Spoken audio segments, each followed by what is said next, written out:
Hey, long time no see, wife of the cheating husband. Still alive? Still as ugly as ever, I see. Hey, is Baxter breathing? I heard he collapsed. As you can see, I'm alive and well. So, what brings you here all of a sudden? I responded to the two who appeared after 3 years without hiding my disgust.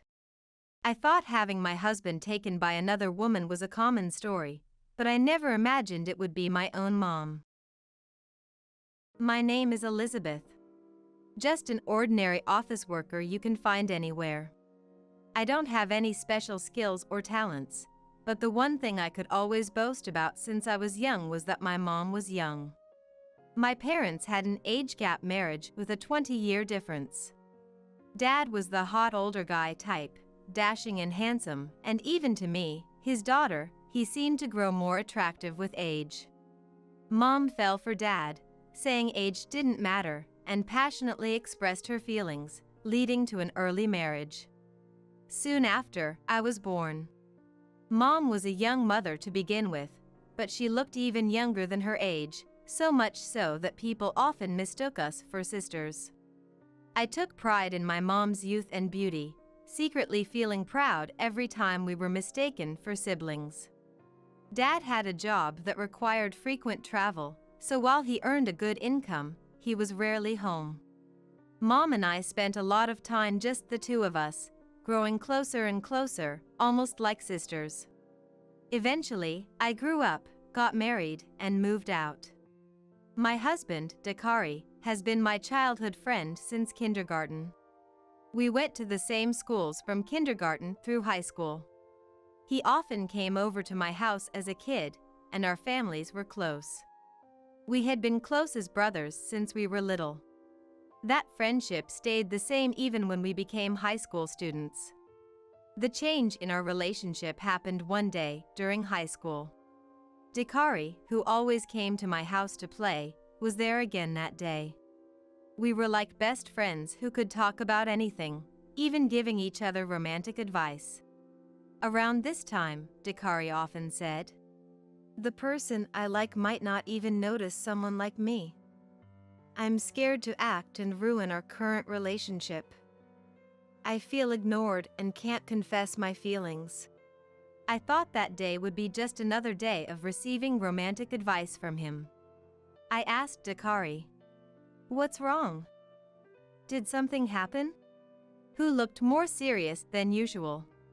Then, with a nervous expression, he told me, "Actually, the person I like is you, Elizabeth.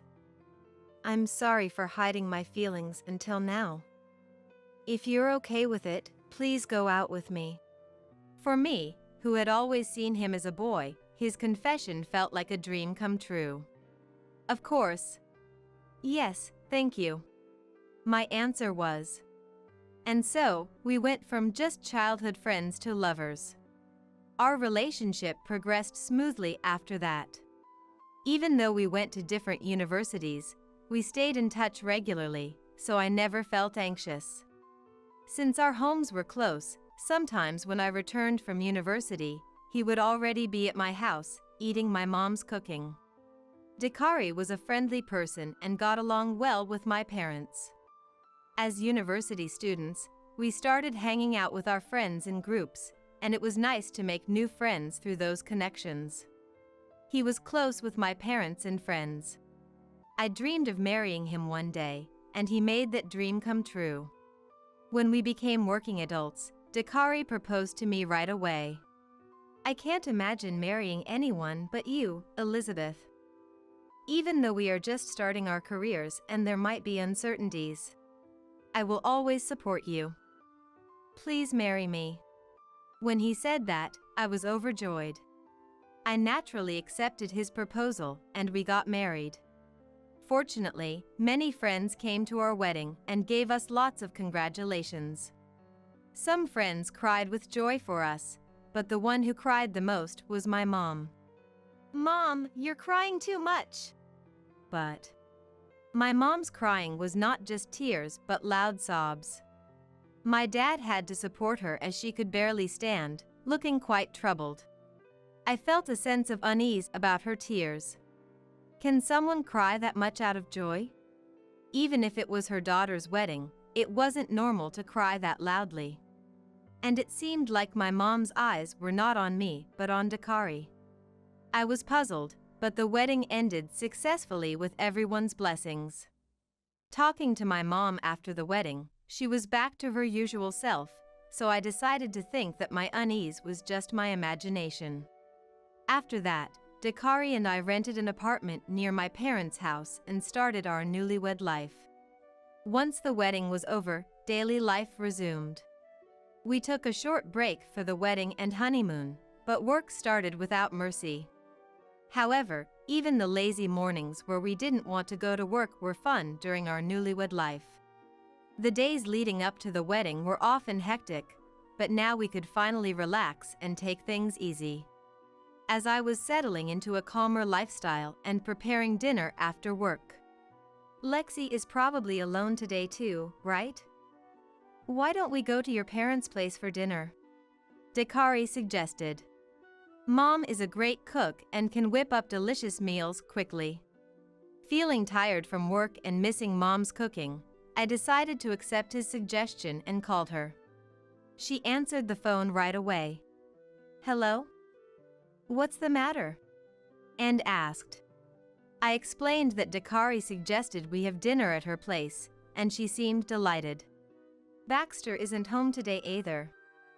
It's boring eating alone, so please come over. I'll make plenty of Dakari's favorite dishes. Grateful for Mom's offer, we headed to her house. Dad was still away on a long business trip, and I felt that Mom must indeed be lonely in that big house by herself. Lexi, your cooking is always so delicious. Thank you. Please eat as much as you like. Dakari had been close with my family since childhood, and he always called my mom Lexi. Initially, he called her Auntie, but Mom, being young, didn't like that and made him call her Lexi instead. Watching him eat happily, Mom said with a smile, "It's lonely eating alone, so I'm glad you came. Feel free to come over any time." After expressing our gratitude to Mom, we went home that night. From then on, whenever Dad was away, we often went back to Mom's place for dinner to keep her company. On nights when I worked late due to overtime, drinks gatherings, or hanging out with friends, Dakari would go to Mom's place alone and have dinner with her. Given their long-standing relationship, I never thought much of it. One day, I told Dakari, "Dakari, I'm sorry. I'll be working late tomorrow, so I think I'll be home late. You can go to bed first if you want." "Oh, really? Okay." Dakari replied casually while fiddling with his smartphone, not really paying attention to what I was saying. Lately, he had been like this all the time.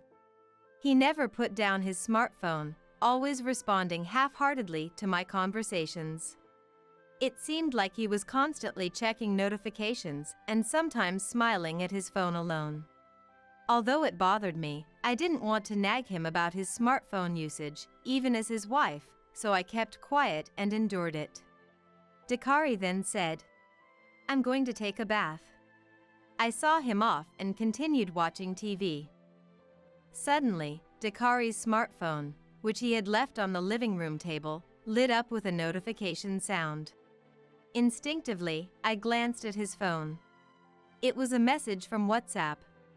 "Let's love each other again tomorrow." With Mom's icon saying. I was confused.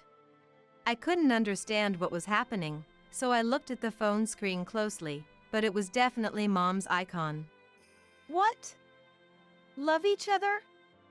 No, it must be some kind of mistake, right? I couldn't comprehend why Mom would send such a message to him, so I decided to let it go for the time being. 2 days later. My job had hit its busy season, and even that day, I came home late after working overtime, finding the house completely dark.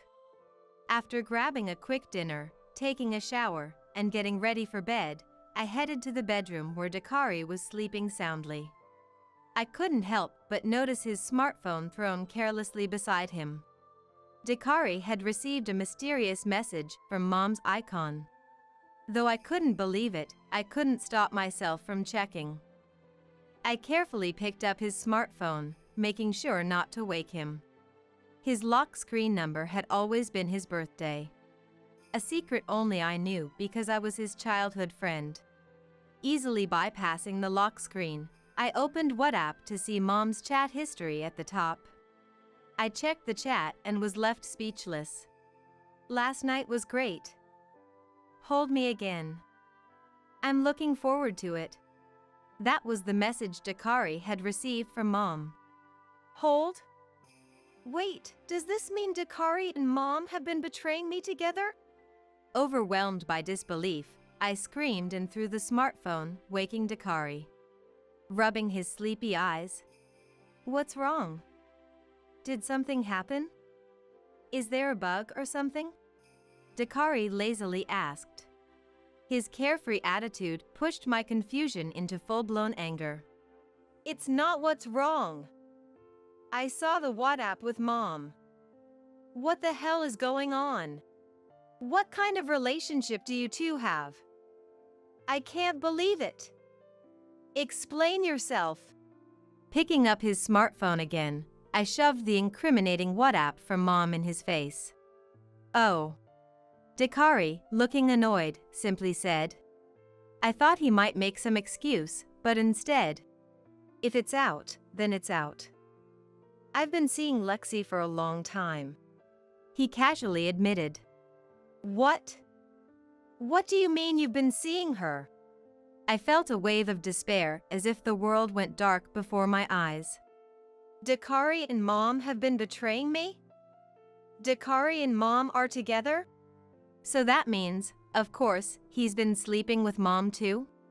Is that even possible? As I stood there in shock, he started an unnecessary explanation. I was close with you, but it didn't feel like a romantic relationship, you know? Ever since I was aware, it wasn't you I was interested in, it was Lexi. I always admired Lexi and visited your house to see her. So, Dakari, you were visiting me just to see Mom? Exactly. He nodded at my astonished question. I threw a pillow at him, yelling. What the hell? Since when did this relationship start? Dakari swatted away the pillow with one hand and replied. Since high school. Lexi said to me, Dakari, you like me, don't you? And that's when it started. Dating you was just a cover to be with Lexi. So, your feelings for me were a lie from the start. Well, that's how it is. Dakari said this with a nonchalant expression, and I couldn't hold back any longer. As tears streamed down my face, he coldly said, Now that it's out, let's get a divorce. I want to be with Lexi. The night he said that, I quickly packed my bags and left the house. I couldn't go to my parents' house because my mom was there, so I had no choice but to stay at a business accommodation for a while. I decided to talk to my dad and Dakari's parents about the relationship between Dakari and my mom. Naturally, everyone was furious. A meeting was arranged with me and my parents, Dakari, and his parents, but we were all speechless when my mom naturally took the seat next to Dakari. Dakari boldly stated, The one I want to make happy is Lexi. So, from now on, I'm going to live with her. At this, Dakari's mom burst into tears. How pathetic. You promised to make Elizabeth happy. You can't be happy after betraying someone like that. But it seemed he was unmoved by his mom's words. Dakari.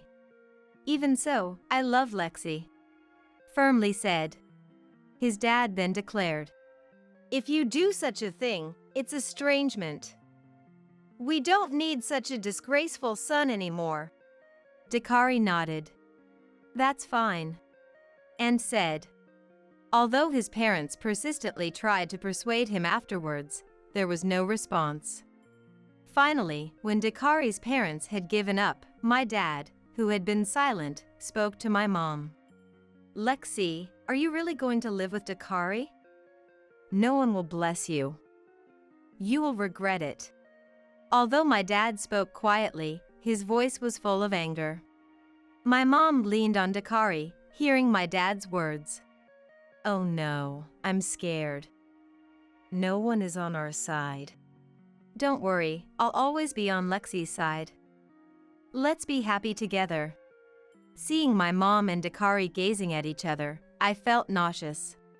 It felt like I was being shown a cheap drama scene, and as I wore a pained expression, he handed me the completed divorce papers. So, Elizabeth, divorce me. I was definitely going to divorce such a disgusting person without being asked. When I silently signed the divorce papers that were handed to me, my mom let out a cheer of joy. Yay! Now finally he is mine. Oh, but I'm not breaking up with Baxter. He is 20 years older than me, so he'll die first, and I need to make sure I get his assets when that happens. Dakari and my mom, as if their conversation was over, picked up the divorce papers and left. After Dakari's parents left with a full apology, I cried to my dad in frustration. Dad, wasn't it better to divorce Mom? If things stay like this, won't Mom take your money if something happens to you? I don't want that. My dad held my crying shoulder and comforted me, saying, It's okay.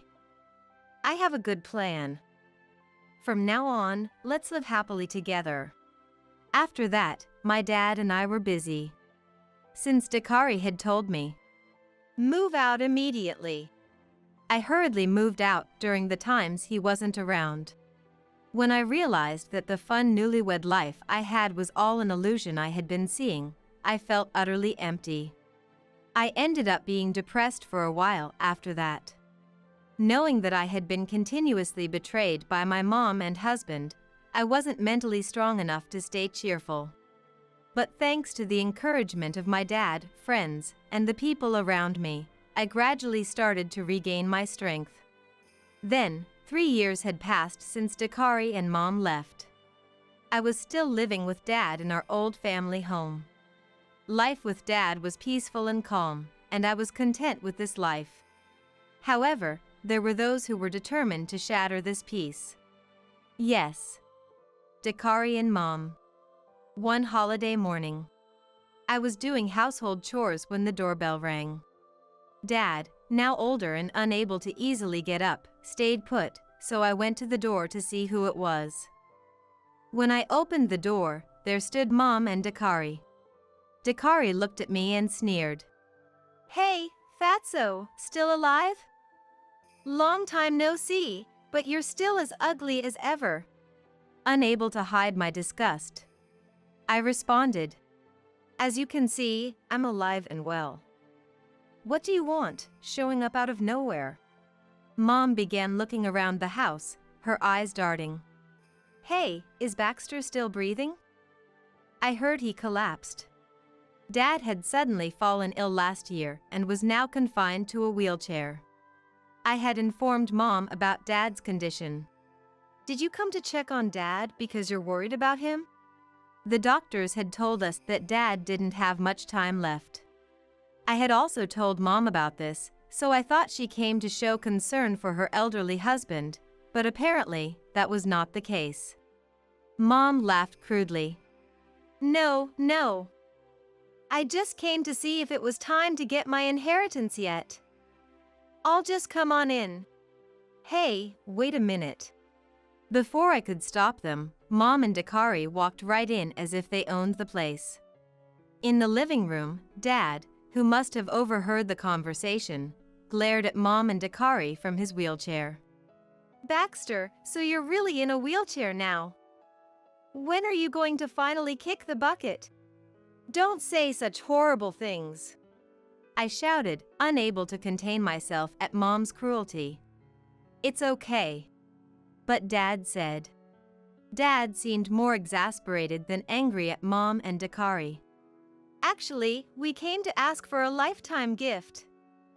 We know Baxter has quite a bit of money. We're still married, so he should give us a generous amount, right? Mom said, clinging to Dakari's arm, and Dad let out a deep sigh. Of course, I'm not giving you anything. There's no way I would. When Dad said that. Please! We need the money. Dakari pleaded. Why did they need so much money? Dakari's salary shouldn't have been that low. Why do you need so much money? Did you waste it all? I asked bluntly, and Dakari answered. Actually, I got fired. I'm unemployed now. So, we really need the money. At that moment, I thought maybe there was a God. He was facing retribution. Payback for betraying Dad and me. Mom. Please, Baxter. You understand the situation now, right? Give us a lifetime gift. She whined, but Dad shook his head firmly. No way I'm giving you anything. We're not even really married anymore. What? I never signed any divorce papers. I'm your true wife. Mom exclaimed in shock, but Dad calmly replied. You did. Decades ago. A long time ago. Back when I used to frequent bars. Oh. Mom seemed to remember.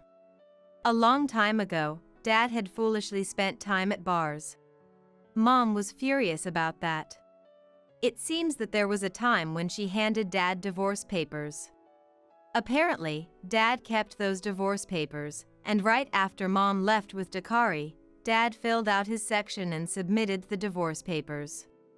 As a result, Dad and Mom were no longer husband and wife. They had become strangers. You kept those old divorce papers. Why would you do something so selfish? This is the worst. So, you're saying we can't do the lifetime gift? What does that even mean? What are we supposed to do now? I want to praise my past self for keeping those divorce papers. No, Lexi, I want to praise you. Thank you for writing those divorce papers back then. And although it's hard to say since we're out of money, as the costs of infidelity, we intend to seek compensatory damages from both of you, so be prepared. Dad laughed gleefully as Mom and Dakari raged with anger.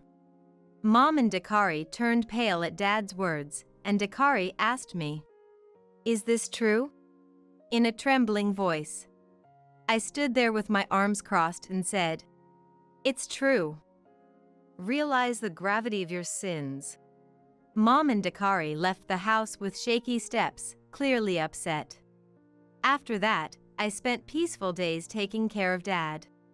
Since childhood, Dad had been on frequent business trips, and we had little time together.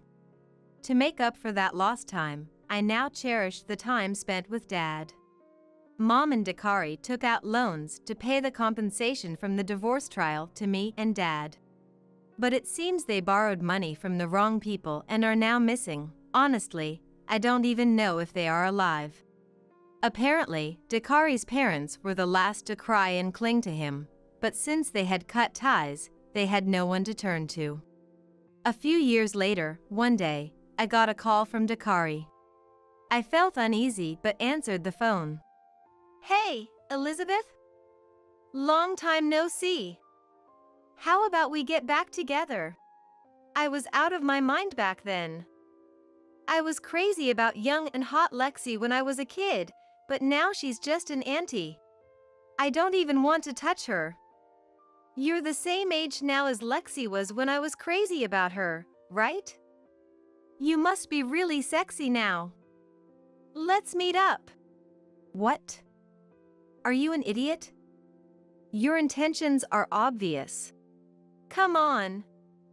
It's no big deal. Where are you now? I'll come see you. Screw off, useless man. I'm happily remarried. Don't interfere. What? Are you serious? How could you get remarried without my permission? Hey! I hung up on him mid-conversation and blocked his number. Yes, the year after I divorced Dakari, I remarried an older man through a friend's introduction.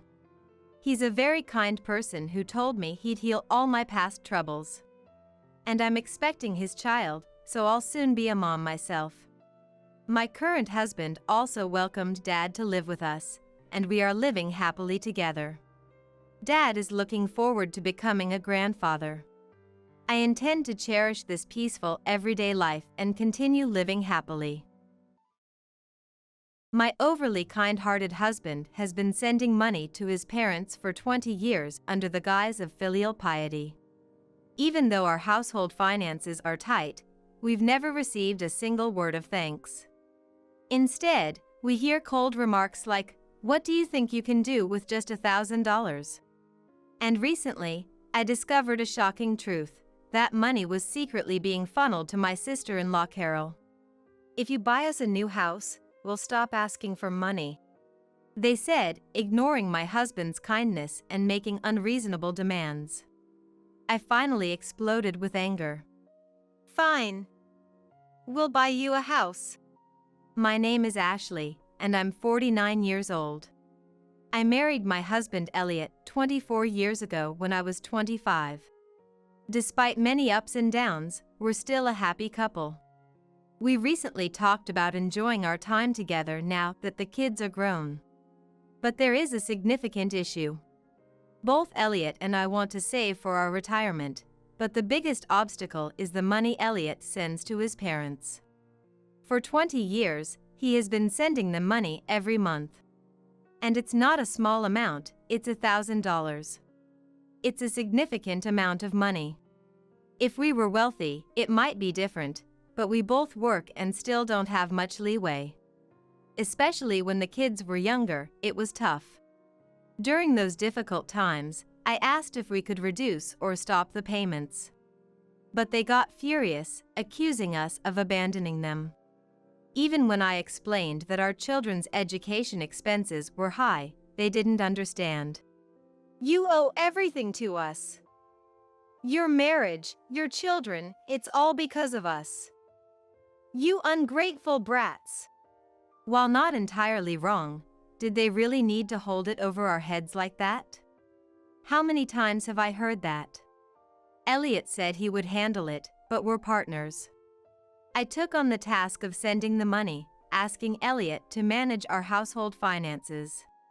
Elliot strongly opposed it, but since I earned a little more, I decided to bear the burden. We've somehow managed to get by financially. Even though I've been yelled at by his parents, they have never once thanked me. Your income exists for us. Be grateful for how we raised you and send us money. Your useless self managed to get married thanks to us. They constantly say terrible things to Elliot. Are they really his parents? Sometimes I get angrier than him. But Elliot just laughs it off, saying, "They've always been like this."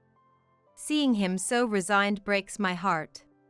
Even though Elliot doesn't stand up to his parents, I can't complain as his wife, so I've spent 20 years silently suffering. If only his sister Carol supported the payments, it would be easier if we split the cost. Unlike him, Carol has never been berated by their parents. On the contrary, she's adored for being beautiful and kind. She's just like me when I was young, says Susan, his mother. She's a blessing just by being born, says Jeff, his father. The stark contrast in treatment infuriates me. But once again, Elliot calms me down, so I've never lashed out. Isn't he too kind? I fell in love with his kindness, but he should be angrier. Elliot takes his role as the eldest son too seriously. No one cares about that anymore. I've heard him tell our son not to worry about taking care of us in the future. Maybe because he's suffered so much, he doesn't want our son to go through the same. Elliot might understand, but I don't. At least once, I wanted Susan to express her gratitude to Elliot. When we were alone, I asked her about the money he sends. Could you occasionally express your thanks to Elliot? About the money he sends. Could you occasionally express your thanks to Elliot? Susan looked completely baffled. Then she said, "Why should I thank my son for sending money to his parents? It's what he's supposed to do. Why should I thank my son for sending money to his parents? It's what he's supposed to do." She couldn't understand what I was saying at all. In fact, she seemed to think I was the one being unreasonable. I was absolutely stunned by her reaction. I was truly at a loss for words. But for her daughter, Carol, she would express gratitude for even the smallest things. Despite being so busy, she still comes to visit us. What a thoughtful and kind daughter she is. By the way, Carol visits her parents' home maybe once a year, usually for just a day. In contrast, we visit at least once a month and are frequently summoned for various tasks. Typically, we are asked to do this and that, and never once have we been thanked. Isn't such blatant favoritism shocking? However, judging from his demeanor, it seems he has been treated this way for a long time. Supporting his stories, the photo album showed a young Elliot with a sad expression. His clothes were often hand-me-downs were ill-fitting. In contrast, Carol always wore pretty, neat clothes. There were no birthday photos of Elliot, but lavish photos of Carol's birthdays were pasted in his album. He was told he had to attend public high school and wouldn't be given any money for college, so he used scholarships to get through. In contrast, Carol was allowed to go to any high school she wanted, entering a private one.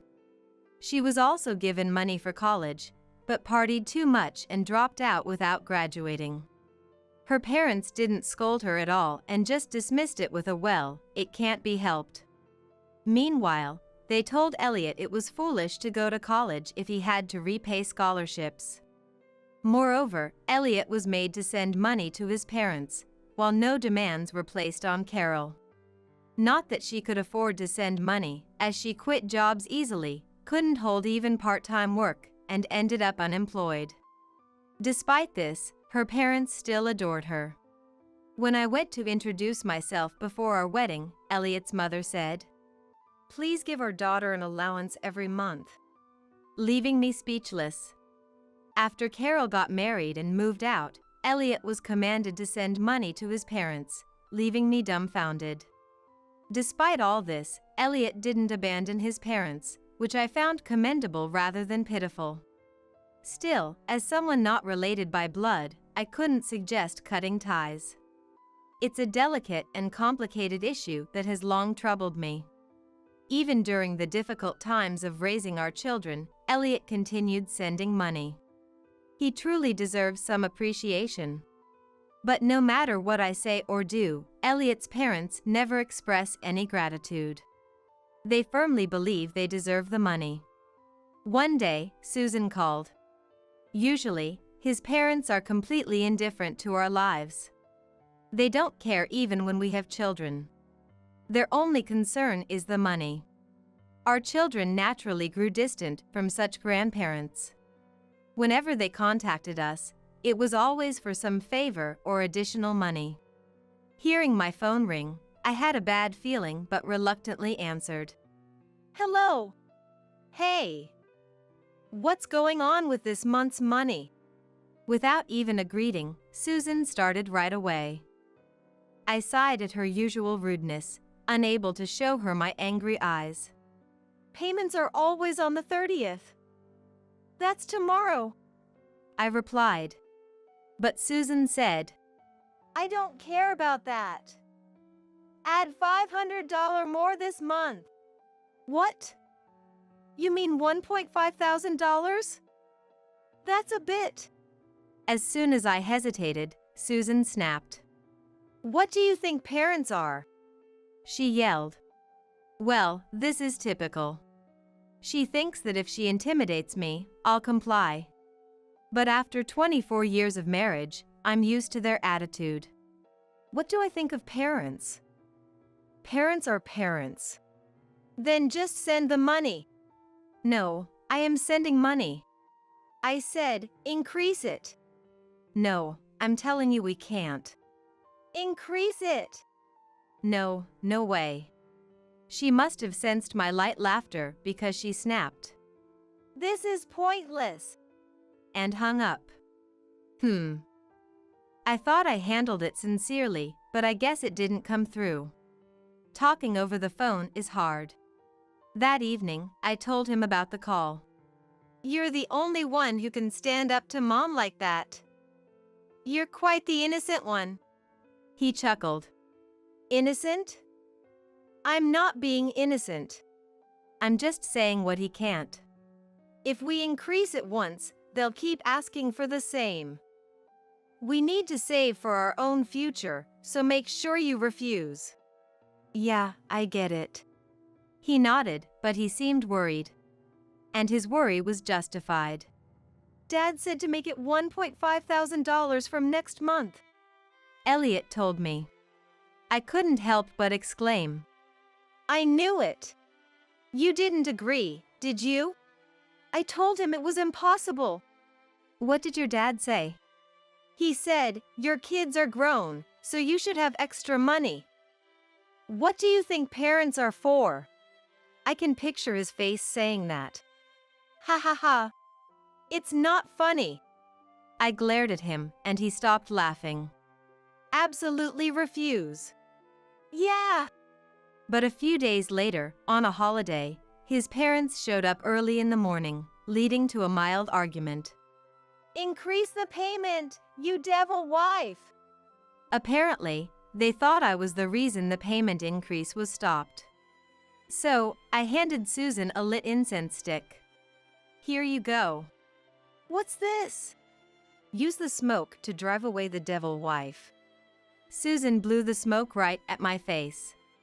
Just because I said you could use it doesn't mean you should aim at my face.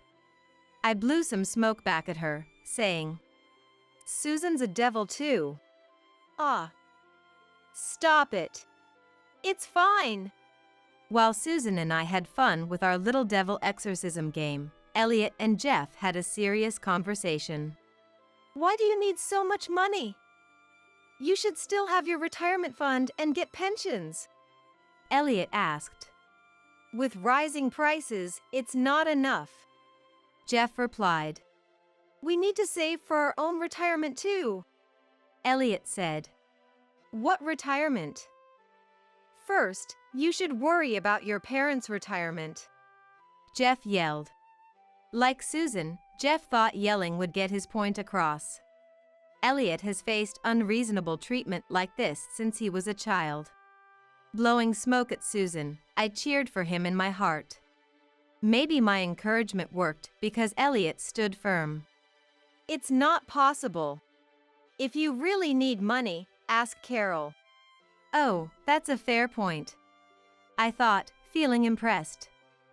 But Susan retaliated by blowing smoke in my face, so I fanned it away with a newspaper.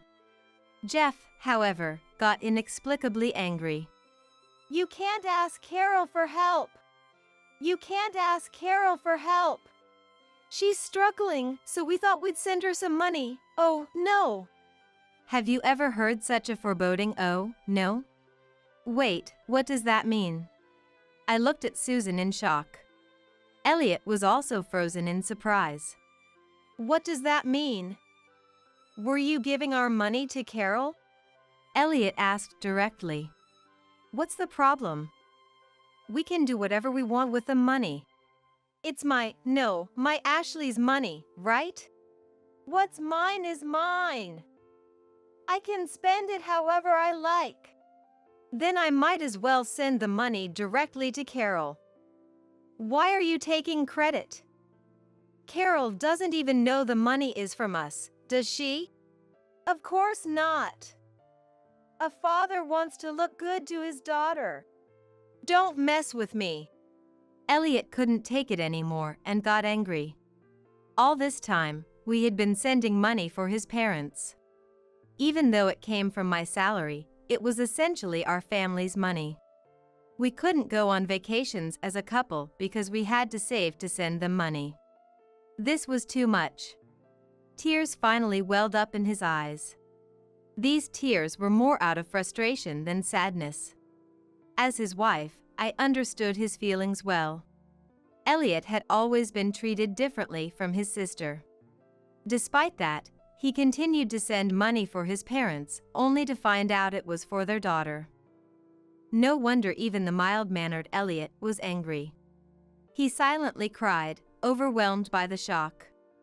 I placed a gentle hand on his back and glared fiercely at his parents. You two are too much. For 20 years, we've been sending you money. You've treated Elliot terribly while favoring Carol, and you never even thanked us. And now you want more? This is outrageous. There was no need to hold back anymore. For Elliot's sake, I needed to be clear. Instead of being worried, they laughed. Pretending to be high and mighty over a mere $1,000. They probably believed their kind son would never abandon them. And they weren't entirely wrong. But Elliot had me, his precious wife, beside him. Susan laughed at my glare. Your father is right. Acting high and mighty over $1,000. If you want to talk, why don't you buy us a new house first? What? Do that, and we'll never ask for money again. But you can't, can you? So the increase is non-negotiable. Fine. I'll do it. What? To dismiss Susan's unreasonable demand, I nodded. They were still puzzled. Fine. We'll buy you a house. Really? They were astonished by my words. Elliot looked at me in shock too. Please don't look at me like that. It's not a big deal. I thought, smiling confidently. A few months later, we invited them to their new house. Here it is, your new home.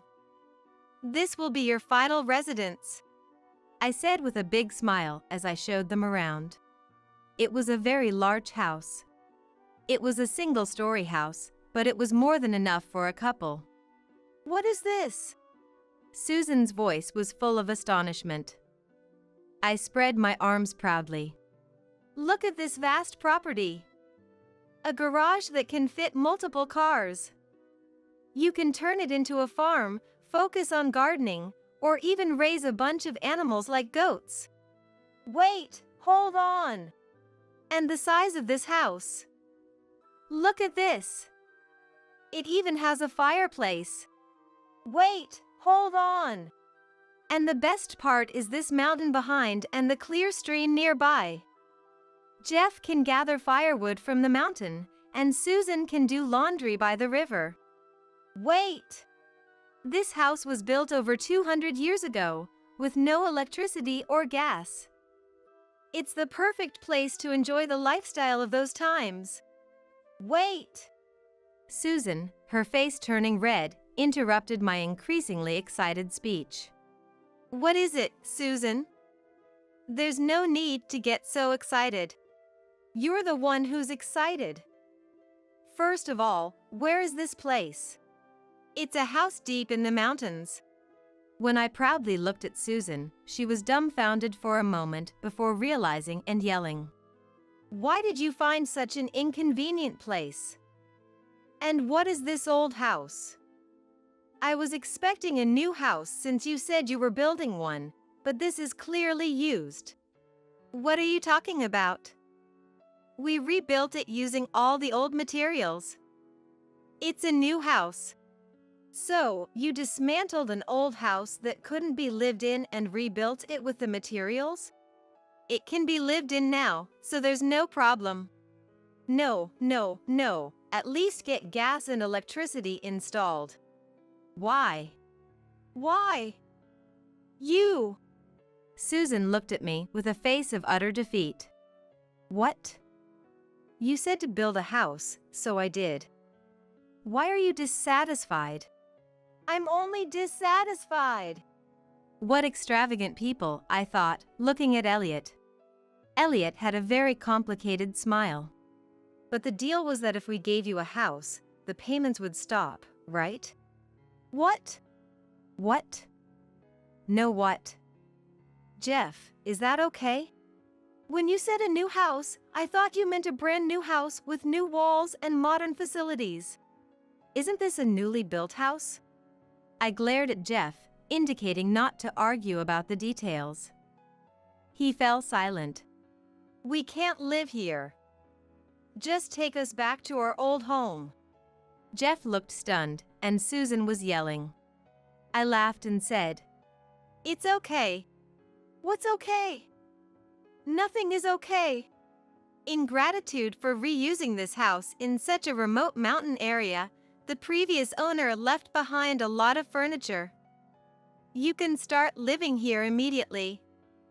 Oh. And the vegetables in the field behind the house are ready for harvest.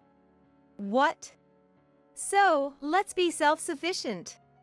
What? Susan, living here will make you healthier. This house definitely has a guardian spirit, and your luck will improve. A guardian spirit? Are you serious? I'm always serious. When I said it clearly, she looked very displeased. Why? It's a 30-minute walk to the bus stop from here. With that, I left with Elliot. I'm so happy they were moved to tears. I'm glad we splurged and bought the house. The land was a bargain, and the previous owner covered the reconstruction costs. They must have been touched. Elliot whispered, Your innocence is scary. But I pretended not to hear. Anyway, I fulfilled his parents' wish by buying them a house. It's not perfect, but it's livable, so it should be fine. Finally, the payments would stop, and we could start saving for ourselves. Happy. One day, I got a call. It was from Jeff. What is this all about? He yelled suddenly. What is all this about, really? It seemed his parents couldn't adapt to life in the mountains and eventually returned to their old house. Well, that's their choice, and they're free to do as they please. I tried to sell that house to get some money, but it won't sell, he said. Well, given its location, it won't be easy to find a buyer. That's not the issue. I spoke with a realtor, and there's a market for people who dream of country living. There's interest. Oh, really? It seems there are people who want to retire quietly in the countryside or to escape the exhaustion of city life. But it still wouldn't sell, and Jeff was yelling. What's going on? It's not even in my name. Of course not. I could imagine Jeff's face turning red on the other end of the line. I lowered my voice, feeling like he was saying something absurd. What? Did you intentionally put the house in your name? Yes, the house in the mountains we bought for them is actually in my name. I don't see what's so strange about that. Is there something wrong with that? Of course there is. That house is mine, right? So why isn't it in my name? Because I bought it. What? It's in the purchaser's name. What's strange about that? What's strange about it? What? Jeff's voice was filled with despair. It's really puzzling. I tilted my head. I bought the house and allowed you to live there. It's a simple matter. I asked you to buy it. So I did. No, I mean... I could feel Jeff's frustration over the phone.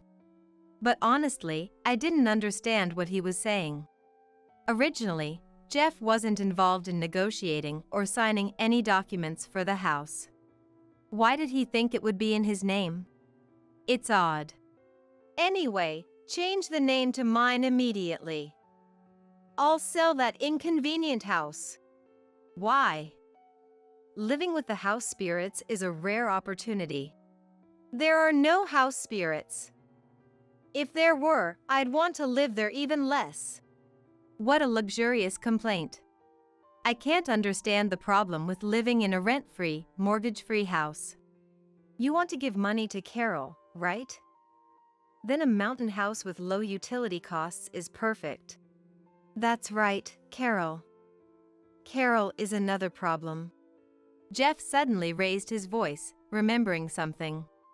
She asked for help with a down payment on a new house. Ah, I see. What does that have to do with us? Elliot is fed up with his parents' blatant favoritism. Carol, expecting her parents' support, has become estranged from Elliot. So I don't care about her situation. Help her if you want. I plan to sell the mountain house for the money, but that plan is ruined. You take responsibility and prepare the money. No! I immediately refused and hung up. The phone rang again. Annoyed, I answered, and Jeff shouted, "If you refuse, put the house in my name." Again, I responded, "No!" He kept calling, demanding money or a name change. Each time, I firmly said no until Jeff, on the verge of tears, begged, "Please, give me the money." Matching his tone, I also tearfully replied, "No." After that, the phone calls stopped. That night, Elliot came home from work, laughing as he told me that his parents called the office, asking him to do something about his innocent wife. Of course, I have no intention of doing anything. Elliot smiled. However, they started sending letters and visiting our house, persistently asking for the house, money, or a name change. So I finally said, "I will give you a brand new house this time." And the constant demands stopped. Some time later, Elliot and I visited his parents' home. "This time, it's really a brand new house, right?" they asked, and I nodded firmly. "Yes, I built it myself." Jeff looked satisfied and exchanged a glance with Susan. Well. By the way, where is it? We don't want another house deep in the mountains. Don't worry. You can place it anywhere you like, in the city or wherever you prefer. Anywhere we like, what do you mean? Jeff couldn't understand what I was saying and asked again, with a puzzled look on his face. So, you can place it anywhere you like? I repeated. Place it? What does that mean?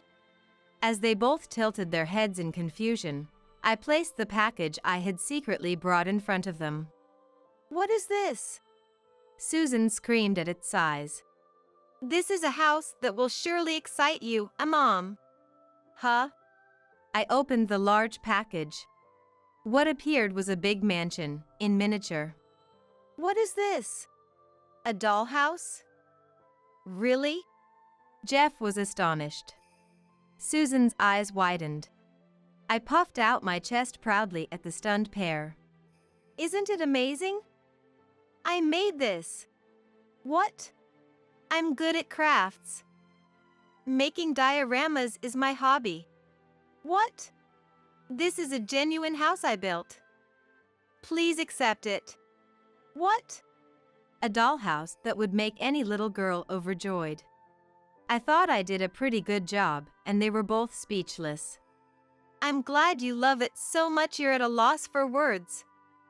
Especially you, Mom. Enjoy playing with it and feel young again. Leaving the two at a loss for words, Elliot and I left his parents' house. They seemed pleased. I'm glad, I said to Elliot, who once again remarked, "Your innocence is terrifying." Innocent? That's rude, it's all intentional. I didn't say that out loud but stuck my tongue out in my mind. After that, they continued to contact us about various things, but we ignored them all. Even when they showed up at our house, we continued to ignore them, and eventually, they stopped. Then, one day, a relative called. Apparently, his parents were in financial trouble and begging for money from everyone. It turned out they had sold their previous house to help Carol with her new home to impress her. They were supposed to move in with her, but lost contact as soon as they gave her the money. In other words, they were used by Carol. Like parent, like child. I wondered if Elliot was a genetic anomaly. Abandoned by their daughter and cut off by their son and his wife, they were left to beg from relatives who turned them down. In the end, they returned to the house in the mountains. Well, at least it's a shelter from the rain.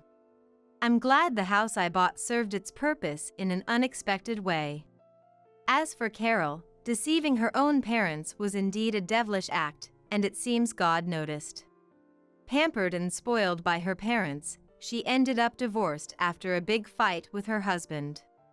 The reason for the fight was her infidelity. The money her parents gave her was actually used for her affair. Once again, like parent, like child. It's a mystery how Elliot turned out to be such a decent person. Maybe it's because he wasn't properly raised by those parents. Carol, with nowhere to go, moved in with her parents in the mountain house. However, there's no way the spoiled daughter and those eccentric parents could get along well. Carol, who has never worked a proper job, now relies solely on her parents' pension for a poor living. As for me, I'm free from the curse of those dreadful payments and liberated from Elliot's parents' influence, feeling like I can finally breathe deeply for the first time in a while. With some financial freedom, Elliot and I excitedly planned a trip, looking through piles of travel brochures. Ashley, I'm sorry for everything. Thank you, Elliot said, surprising me. Seeing his relieved face, I nodded with a smile. Let's spend a joyful retirement together, my love. His gentle smile, which I love so much, beamed brightly. With crescent-shaped pupils and a magnificent beard. A large mouth that constantly moves as if recalling the food eaten at noon. A clever and friendly personality that changes its bow in response to people's voices and expressions. I became completely captivated by them and visited them every day. The one who healed my heart, which had been betrayed by my husband Joshua and my sister Margaret, was a mysteriously charming white goat. I am Nancy. I am a 29-year-old nurse working at a hospital. It would be a lie to say that working early mornings and late nights isn't tough, but I am blessed with great colleagues and find my job rewarding. I have a husband, Joshua, who is 3 years older than me, and we got married 2 years ago.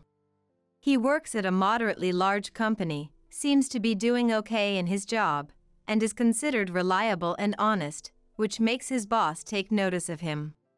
Joshua has weekends off and finishes work at 5 p.m., while I have irregular shifts and days off due to early and night shifts. Even after getting married and living together, we only have meals together a few times a week. Still, I was happy to say welcome home, and I'm home, to Joshua, and I was comforted by seeing him enjoy my homemade meals. On the other hand, he is extremely lonely. He feels lonely when he comes home and I'm not there. It was him who quickly wanted to get married after we started dating. He couldn't stand living alone. Despite being bigger than me, he is like a child in how he gets lonely, which is cute but also a bit troublesome. Moreover, I worry about him hanging out with his single friends on weekends when I'm not around. I've considered changing to a hospital without night shifts, but I like my current workplace and the salary is good, so I can't decide easily. Saying I want to change jobs because Joshua gets lonely feels a bit embarrassing too. I wish there was a better reason, like having a child. But what came to me was an unimaginable trigger. One day, after finishing my day shift and returning home, I found a woman with brown hair and wearing shorts sitting in front of the door. When she saw me, her eyes lit up, and she hugged me. Nancy, I missed you. Huh? Margaret? It was Margaret. My younger sister by 2 years. The last time I saw Margaret was at my wedding 2 years ago. Ignoring my confusion, Margaret looked up at me with pleading eyes. Nancy, help me. My boyfriend kicked me out. Huh? Again? Hearing Margaret's confession, I held my head in my hands. Margaret is friendly and cute, but very careless. While my parents and I are relatively neat, Margaret's room is always messy. There are half-drunk water bottles lying around, her bed is used as storage, and I've seen her sleeping on clothes scattered on the floor. When we lived together at our parents' home, this drove me crazy, and we often argued.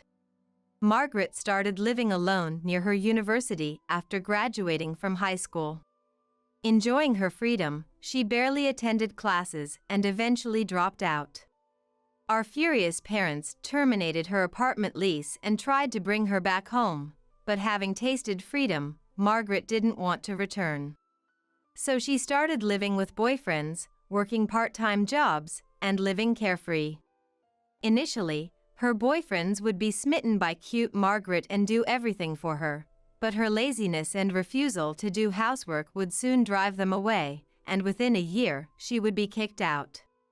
But she had a knack for sensing when she was about to be kicked out, and she'd usually find a new guy through swipe-based dating apps or parties, leaving before she was shown the door. However, sometimes she'd get kicked out unexpectedly, and during those times, she'd come crying to me, half forcing her way into my place until she found her next boyfriend. Even though I genuinely didn't want to get involved, I couldn't ignore the only sister I had, so I'd end up taking her in. After I got married, she started relying on our parents, and I thought I was finally free. But it seems even our parents reached their limit with her irresponsible lifestyle. With a furious look on his face, my dad told her, "Don't come back until you have a steady job and can rent a place." They even took away the keys to our parents' house. "Please, Nancy. I'm really in trouble. I'll find a new place soon. Just let me stay here until then." By new place, she meant finding a new boyfriend, of course. "You can't, Margaret. Joshua is here now. It's time for you to stand on your own." I know. Just this once, I promise." "No way." While I was struggling with Margaret's persistence, Joshua came home from work. "I'm home." "Huh? Who's this?" Margaret's eyes lit up at Joshua's arrival.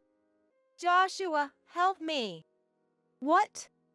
Young and cute Margaret flustered Joshua, making his face turn bright red. I had a bad feeling about this. I explained to Joshua that Margaret had broken up with her boyfriend and had nowhere to go, leaving out her habit of hopping from one man's house to another. I was too embarrassed to tell him about her irresponsibility. But perhaps that was a mistake, as Joshua seemed to sympathize with her. "Why not?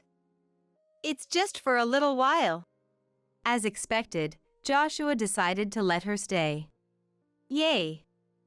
"Joshua, you're the best."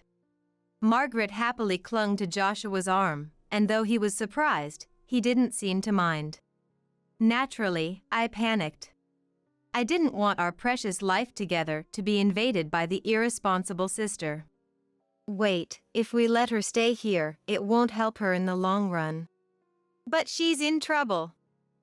As her sister, you should help her." "That may be true, but..." "Sure, I'm her sister. But does that mean I have to take her in no matter what?" I wanted to argue, but I didn't want to disappoint the kind-hearted Joshua. "It's only until she finds a new apartment, probably just a month." "But I'm busy with work and hardly ever home." "It'll be a big burden on you, Joshua." "It'll be fine. She's not a child. She can take care of herself, right?" "Yeah, I won't be a bother." "See? It'll be okay." Okay. It definitely wouldn't be okay. I knew it, but I didn't want to be the bad guy by saying no. So, reluctantly, I agreed to let Margaret stay for a month, on the condition that it was only for a month. Of course, this was a mistake. From that day, my life and relationship with Joshua began to change. To Joshua, Margaret was the perfect company for lonely nights and weekends. And for him, who only had brothers, Margaret's sweet, needy nature was irresistibly charming. On the other hand, Margaret, who neither works much nor has many friends, and has no awareness of being considerate towards me, clings to him, who dotes on her. I feel a sense of crisis as they get closer day by day, and even if I urge Margaret to find a room quickly. You're such a terrible sister to try and kick Margaret out. Joshua glares at me. Behind him, Margaret lives a luxurious, lazy life. Joshua pampers her, and since her livelihood is secured, she shows no sign of looking for a place or a man. I need to do something. But just at such times, the night shift staff is short, and I end up working through the night. I tried calling my parents to consult, but Grandma had collapsed, and they were too busy to take on any more stress. The promised month passed in no time, and 3 months after that. Joshua and Margaret naturally became intimate, and now Margaret even carries a life in her womb. It's your fault, always ignoring me for your work. The only one who really cared about me was my true love, Margaret. Holding Margaret's shoulder, he looks down at me with eyes full of hatred. Margaret gently strokes her belly and looks at me triumphantly. She took my home and my husband, and I was quickly left without a place to stay, handed settlement money out of pity. When Margaret gleefully told my parents about her pregnancy, my mom, realizing how terrible things had become for my marriage, fell into shock and took to her bed. My dad scolded her, but the punishment for a pregnant her was light. My in-laws apologized, but since his affair was with my family, it was hard to fully play the victim. I was exhausted, fed up with everything, and quit the job I supposedly loved. I returned to my hometown, nursing my endlessly apologetic mom, feeling as if my dad was avoiding me, and spent my days in a void. 1 month after returning home. As I began to think I needed to find a job here soon, a wedding invitation arrived from Margaret and Joshua. The wedding was set for right after the baby was born. Nancy, you're invited too. If you bless our happiness, he'll forgive you for what you did. So make sure you come. With that letter, which perfectly cast me as the villain, I didn't even have the energy to tear it up. I stuffed it into my bag and got into the car aimlessly. As I drove without any destination, I looked blankly outside while waiting at a red light. What is my life? I thought I had lived sincerely without hurting anyone, so why is the sloppy Margaret living better? Then, I saw a faint white shape on the overgrown embankment. A dog. It was too big for a dog, and its legs were thin. I was really curious and squinted my eyes. The creature was burying its face in the grass, seemingly eating something intently. What is that? Just as I was about to figure it out, the light turned green. I reluctantly stepped on the gas, but couldn't get that white figure out of my mind. I decided to turn around at the intersection and head back to the embankment. I parked in a nearby lot and climbed the embankment. There, I found a goat. A goat was fervently devouring the grass on the embankment. Why is there a goat here? Though it's not downtown, it's still a town with a residential area nearby. Having only seen goats on farms and in zoos, I couldn't fathom why there was a goat here. The goat paid no attention to me and simply continued to devour the grass in front of it. I couldn't take my eyes off the scene, so I sat down next to the goat and watched it eat. Then, as if the goat became curious about me, it lifted its head from the grass and looked at me with its crescent-shaped eyes. And then, for some reason, it shoved its face into my bag. Hey! Wait a minute! Panicking at the goat's strange behavior, I grabbed my bag, but the goat pulled out only an envelope. It was the wedding invitation for Margaret and Joshua. At that moment, "Hey!" someone shouted angrily. At the same time, a large man pulled the letter out of the goat's mouth. "I'm sorry about that. That's our goat, Rice." Rice? Suddenly being apologized to with the word for a carbohydrate, I was confused. "Oh, Rice is the name of our pet goat. Wow, it's even chewed on it a bit." The man sighed, looking at the envelope with the goat's bite marks. "It's okay. It's just a wedding invitation." "But it must be really important." "No, it's fine. It's for my ex-husband and sister's wedding." "What?" "Oh." In my attempt to defend the goat, I accidentally revealed this, surprising the man. I felt like running away in embarrassment, but since he still held the envelope, I couldn't. Reluctantly, I explained the situation. The man and the goat listened quietly as I talked. His name, it turned out, was Paul.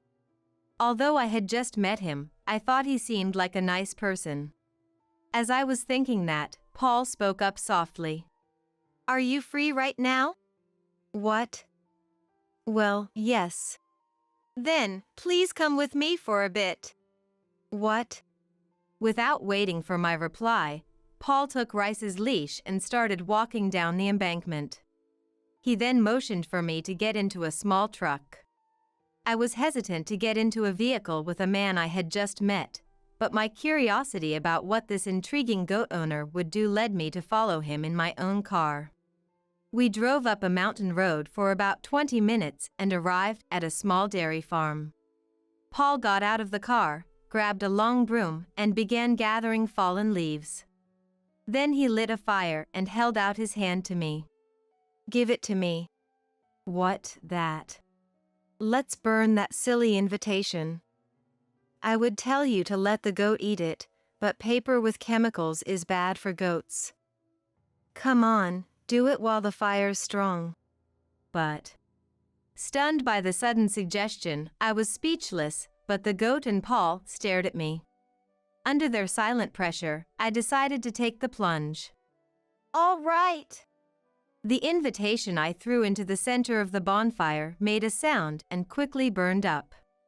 The thing that had been tormenting me so much disappeared in less than a minute.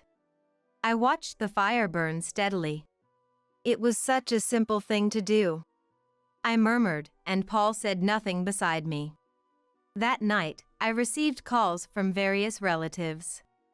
Of course, they all asked, "Margaret brought the wedding invitation, but it looks like it's Nancy's husband.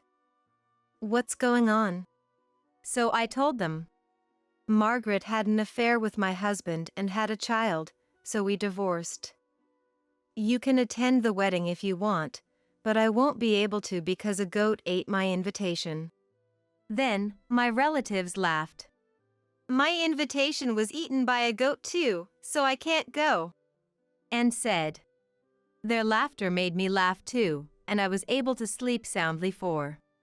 The next day, I started visiting the dairy farm where Paul worked regularly.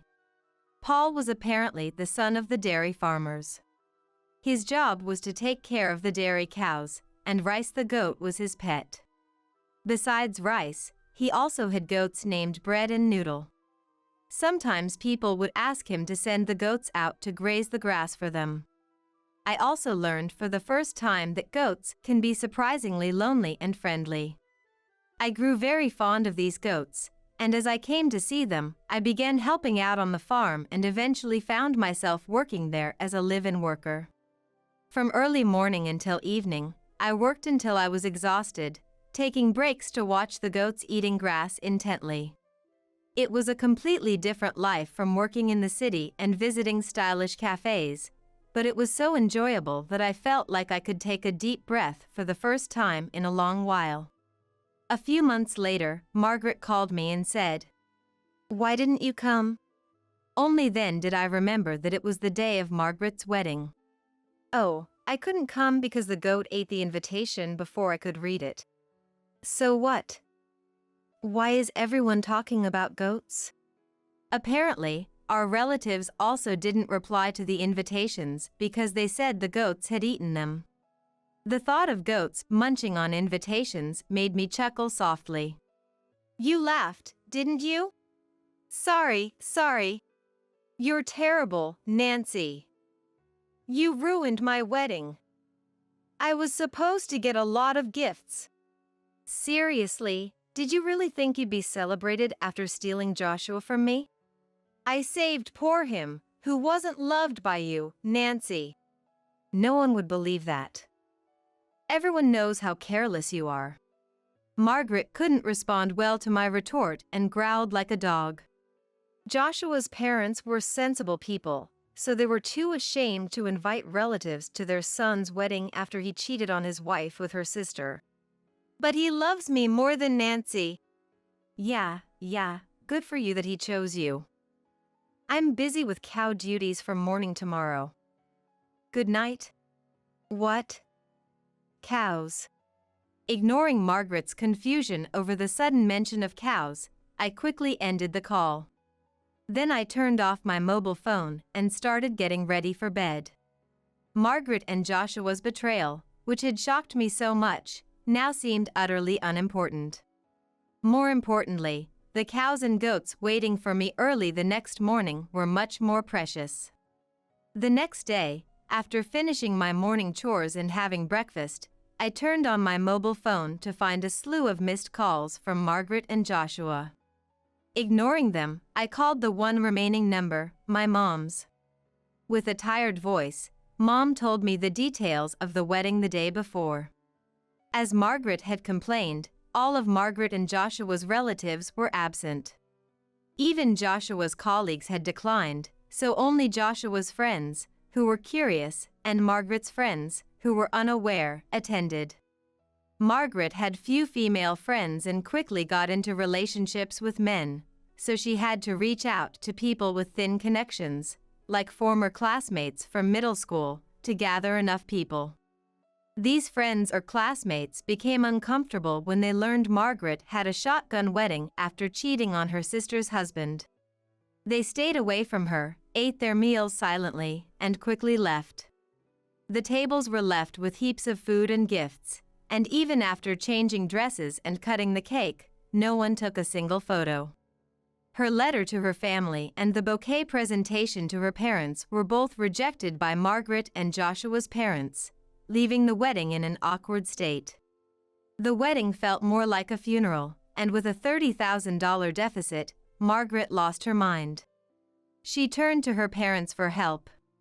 We've fulfilled our duty as parents. Now, you need to handle the rest on your own. And they left her to deal with it. I wish a goat would eat up my ties with Margaret. Mom chuckled. While I believe parents have a responsibility, Margaret is an adult woman. It's not right for her parents to keep taking responsibility for her. When I suggested this, her parents decided to cut ties with her. A year later, I was cleaning the barn when a rental car pulled into the parking lot. Thinking they might have mistaken it for a tourist farm, I approached. Are you really working in a place like this? Nancy. Long time no see. Margaret, Joshua. Two faces I didn't want to see in my haven emerged from the rental car. Why are you here? I asked Mom to tell me where you live, but she wouldn't. So when she wasn't home, I sneaked in and found an address on a delivery slip. Lucky me. That's breaking and entering. Don't be ridiculous. It's my parents' house. That's the kind of relationship you have to sneak in.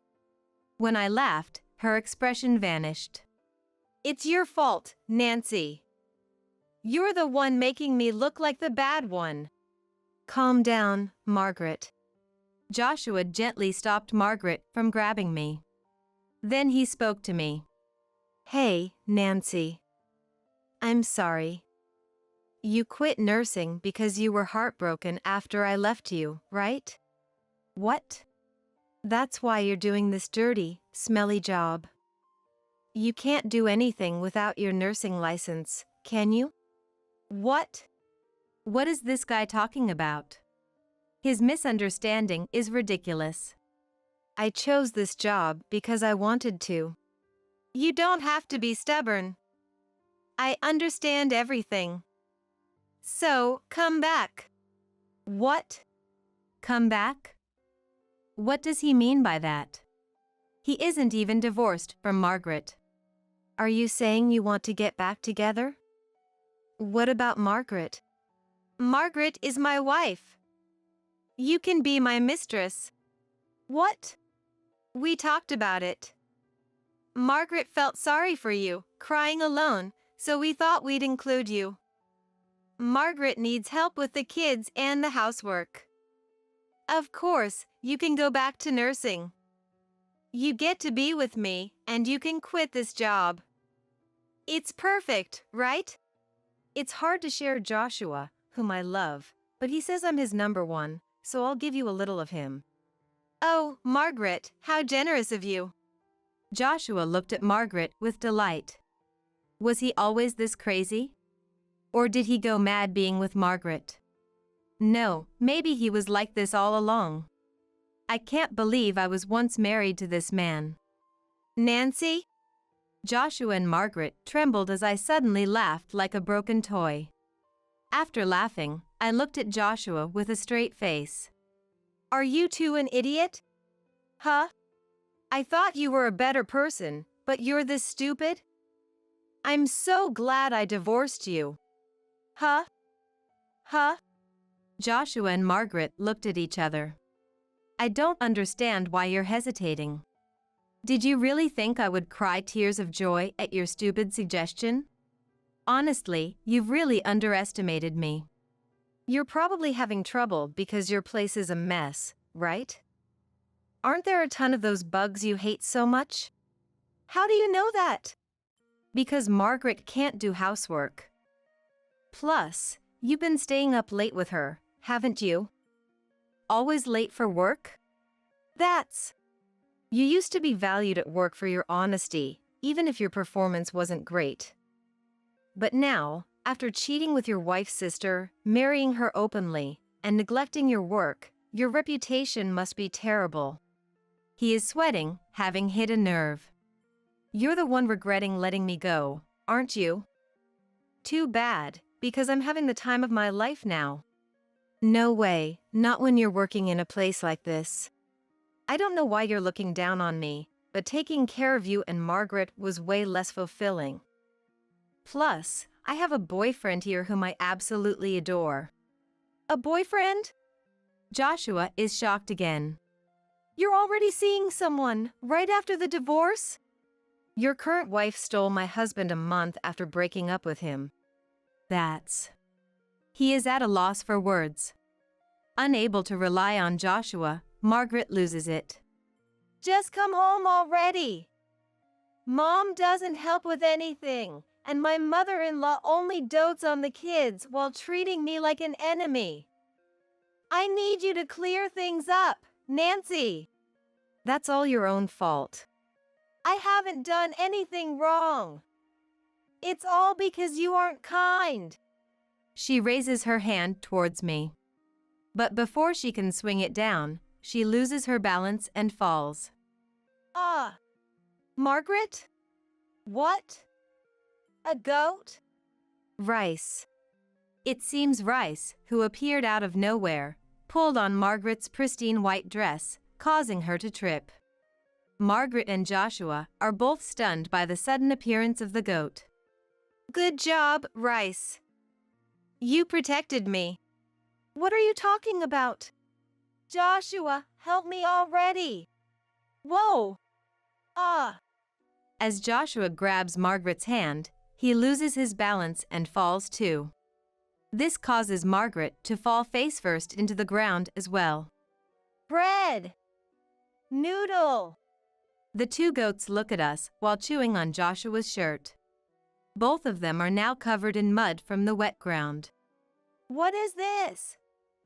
What is this? Rice looks into Margaret's face as she screams. Seeing the goat's long, horizontal pupils and prominent teeth up close, she's completely terrified. Come to think of it, Margaret has been afraid of animals ever since she was chased by a sheep on a rooftop years ago. Stop it! Don't eat me! Margaret pleads with Rice, her face pale. Go ahead, Rice, eat her. You must be hungry, right? Ah! Of course, Rice responds obediently but has no intention of eating her. However, Margaret is so panicked she can't move. Help me! Someone help me! Margaret clings desperately to Joshua's neck, making him groan in pain. Somehow, the two of them manage to get to the rental car and try to drive off, but they step on the wrong pedal and crash into a pile of cow manure. The rental car is now filthy and smells horrible, inside and out. Without even realizing it, the two frightened people rushed out of the dairy farm. Rice, bread, noodle. Thank you. I love you. I hugged my beloved helpers tightly.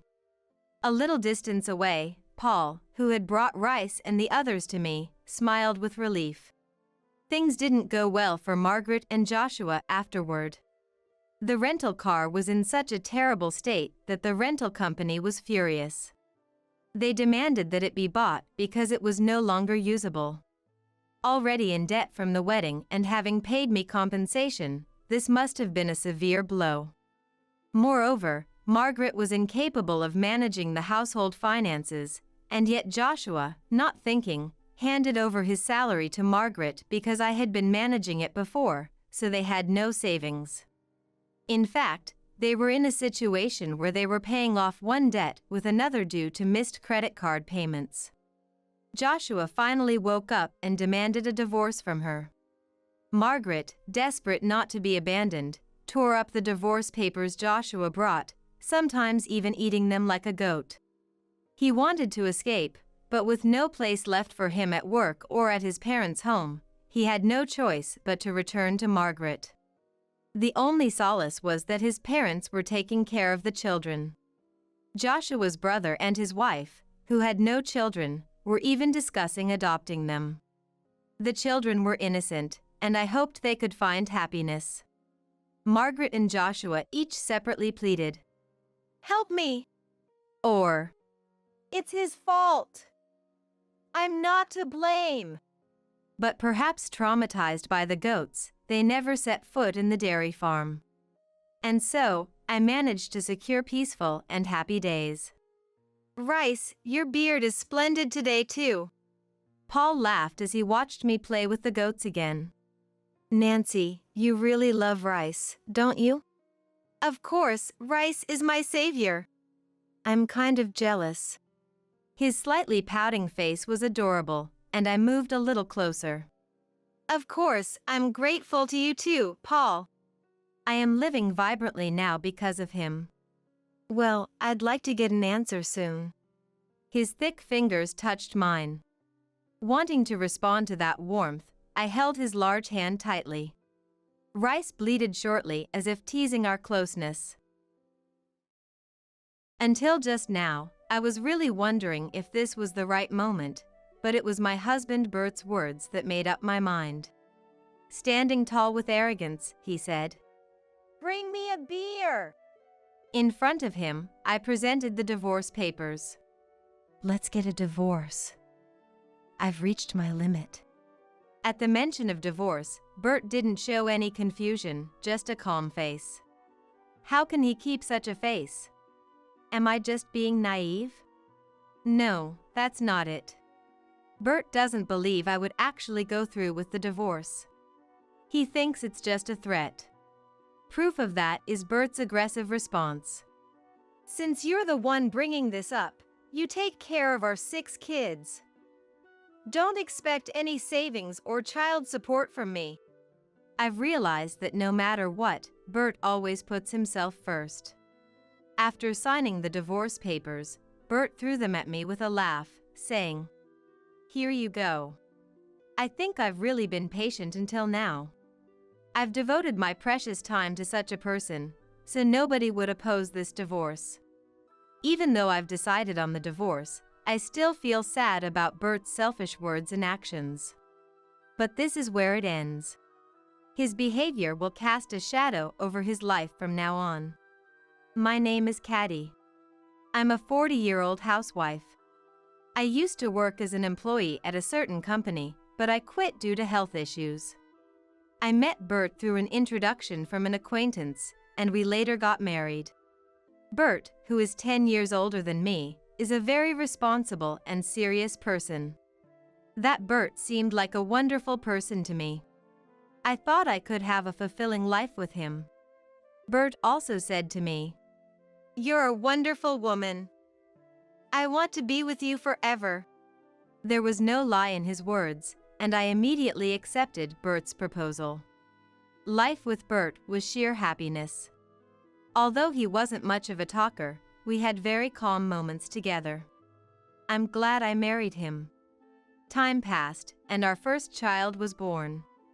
"Caddy, you did well," Bert said, sending me words of appreciation and smiling kindly. That was a peak of happiness, now a fond memory. 2 years after our eldest son was born, our second child came, and a year later, our third. Now we have 6 children. With 6 kids, every day feels like a battlefield. Time flies by in the blink of an eye. Still, life with the kids is fun and full of happiness every day, never without smiles. Except for just one thing. Welcome back. Was today busy? Yeah. Our eldest son Ethan just graduated from high school this year. He's now working as an employee at a local food manufacturer. We really wanted him to go to college, but he didn't want to. When Ethan was about to graduate from high school, Bert and I suggested he go to college. But he refused, saying he had something he wanted to do. Bert, expecting him to go to college, was furious. The argument between the two began, and the room was filled with a tense atmosphere. Bert has always been uncontrollable once he gets angry. Perhaps because of his serious personality, he demands perfection in everything, even from those around him. Bert seems to lose his temper immediately when things don't go his way. This is no different with his children. That day, an enraged Bert lashed out at Ethan with harsh words, unbecoming of an adult. Eventually, Ethan fell ill from the shock and collapsed right there. "Ethan? Are you okay?" "Bert, that's way too much." "Too much?" "This kid, see, he won't understand unless you say it like this. Betraying my expectations. He owes his life to me, and he dares to betray me." Trying to approach Ethan again, Bert was stopped by me clinging onto him from behind. "Stop it. Let go. It's your coddling that's the cause of all this." Then Bert turned towards me and raised his hand high. Instinctively, I curled up, closing my eyes tightly. But Bert, shrugging me off, stormed out of the house. Before we married, I never thought Bert had this side to him. Sure, he always demanded perfection and could become verbally harsh when things didn't go as planned or were imperfect, but that was about it. I never imagined it could be this severe. Bert returned home when the children had all gone to bed, looking somewhat remorseful after cooling down. "Ethan asleep? Sorry about earlier. I just lost it." That's in the past now. But if you're going to apologize to Ethan, not me. He's working hard every day, isn't he? Shouldn't we be supporting him instead? I couldn't forgive Bert's actions. Hardening my heart, I confronted him with harsh words. But then, I realized something. Bert wasn't getting my message. And this became the trigger for our lives to take a turn for the worse. 2 weeks passed. Bert constantly had a scowl on his face, and a heavy atmosphere pervaded our home. The children seemed to notice this too and naturally started avoiding Bert, hardly ever seeing him except at dinner time. This couldn't continue without risking the breakdown of our family. The kids are scared, and I wish you could show a little more kindness, I said, only to be met with a sharp glare from Bert. You're the one telling me this? It's your words and actions that led to this situation. And now you're blaming me? That's rich. Bert was still holding on to what I had said before. I'm busy, unlike you, the housewife. Working at a major company is different from what the others do. And you, having lived such a boring life, should recognize that and choose your words more carefully from now on. Does he think he's the most important just because he works for a major company? Such an attitude is only going to make others see him as a nuisance. He can't see that, which is why he looks down on everyone else, including me. Actually, maybe Bert looks down on me the most. Especially, these last 2 weeks after the incident with Ethan have been particularly bad. Hey, I come home tired from work. It's the wife's job to offer words of comfort first. Are the kids more important than your husband to you? That's not it, but... Wait. Put your clothes on properly. Even as I spoke with Bert, the children, fresh out of the bath, would run around the room without dressing. Trying to get them dressed was futile. They wouldn't listen. Are you even listening to me? Be quiet. It's irritating. Enraged that I prioritized the children over him, Bert swept items off the table in anger. Boxes of tissues and small personal items scattered across the floor.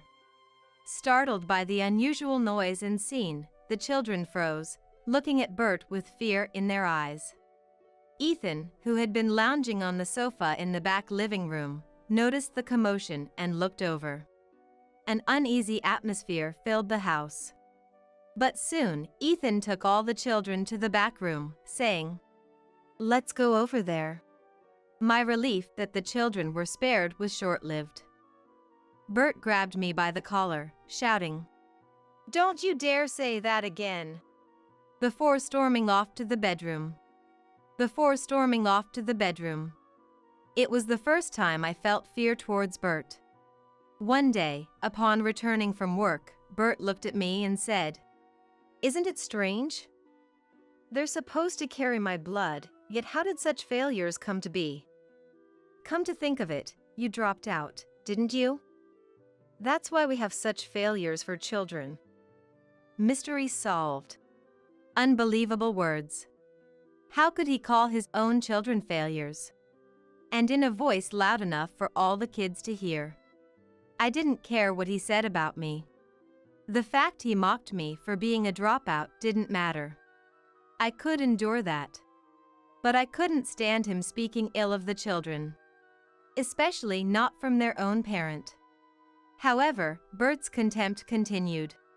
If I made dinner, he'd say, "This is what poor people eat, not something for an elite like me." Or on another day, he'd complain about the housework not being perfect. Coming home tired to be greeted by this messy, dirty entrance. You're a housewife, aren't you? Shouldn't it be clean everywhere? Not just the entrance, but the hallways, windows, toilets, baths, everything. What's the reason for not cleaning perfectly? Explain it to me so I can understand. And he'd say these things intentionally in front of the children.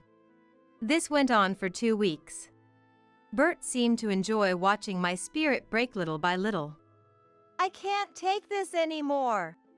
The children were sound asleep. Beside them, I was under a blanket, cursing my life. Why did I fall in love with this man? Why did I marry him? The more I thought, the more my heart raced. Tears flowed. Then, it happened. Suddenly, a gentle, somewhat low voice asked, "Are you okay?" I peeked out from under the blanket with a tear-stained face and saw Ethan looking at me with concern. Mom. Ethan. I'm sorry. Ethan seemed to understand everything with just that one word. He hugged me without saying a word, gently rubbing my back. Ethan's hands felt so big and warm. When did he grow up to be so admirable? Mom, you've done a great job. No matter what Bert said, I had endured and tolerated it. Despite being scorned and looked down upon, I had persevered. But it was time to end that. Ethan's words of encouragement helped me make my decision. Thank you. I'm all right now, so you go back to sleep, Ethan. You have an early day tomorrow. Okay. Relieved by my words, Ethan returned to his room. Next to me, the children, unaware of Ethan's visit, slept on. Looking at their faces made me question my decision. But there was no turning back now. No, I had to make a decision. But how will we manage to live from here on out? My determination and anguish swirled in my mind. Then, Ethan came back into the room with a document in hand. Mom, this. What is this? I scanned the document from top to bottom, handed to me by Ethan. If this was true, there might be a way out. I felt a sense of possibility. A feeling that it's going to be all right. The next day, I waited for Bert to return from work. But, of course, on such a day, Bert was late due to overtime, not returning even by 7 p.m. I had dinner with the children first, but he still hadn't returned. I was considering whether to bathe the younger children. I'll do it, said Ethan, offering to take over. He knew what I was planning to do. Thank you. Eventually, Bert returned around 9 p.m. Looking tired as usual from apparent overtime. Hey, bring me a beer quick. If you know your husband is coming home tired, you should have the beer ready. How useless can a wife be? I had been wondering if this was the right moment, but Bert's words just now made up my mind. Standing boldly in front of Bert, who demanded a beer, I presented the divorce papers. What? What's this? Let's get a divorce. I've reached my limit.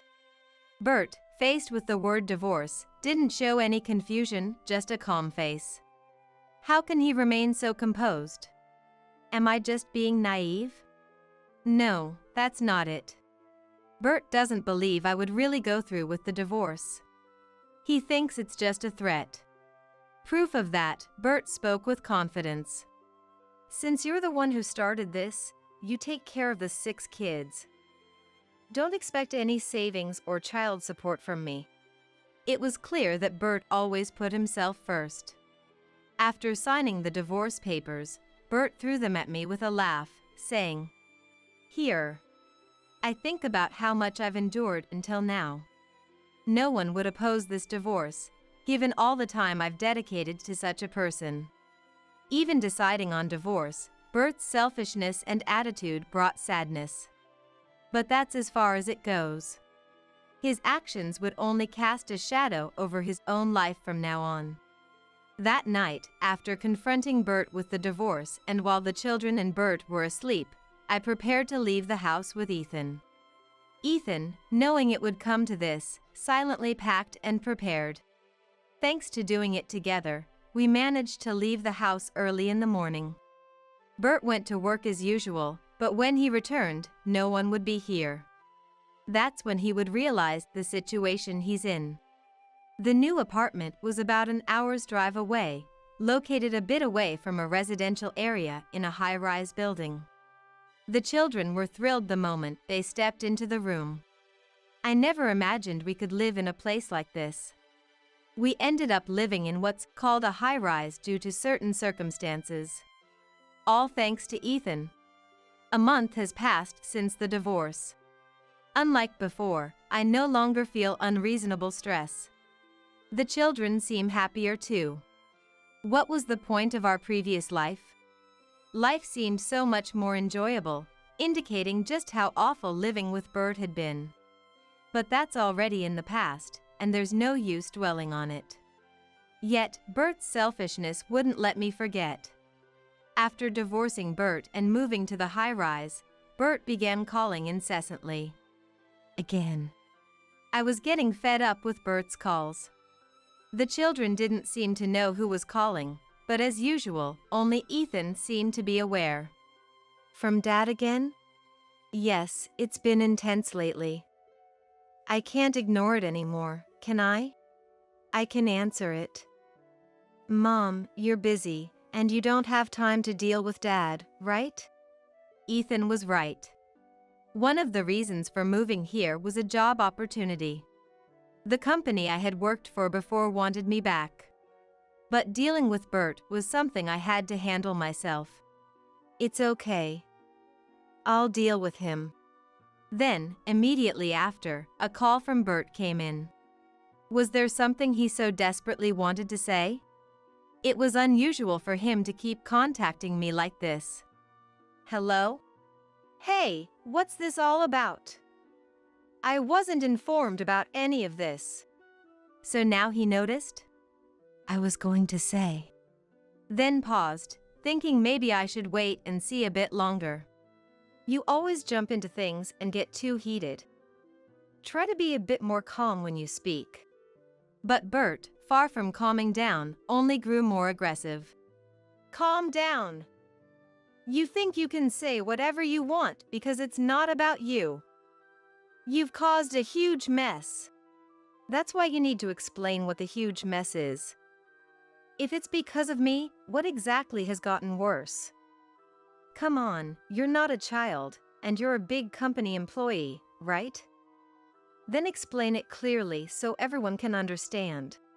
Maybe the mention of being a big company employee hit a nerve, as Bert briefly regained his composure, only to quickly lose it again and start on a completely different topic.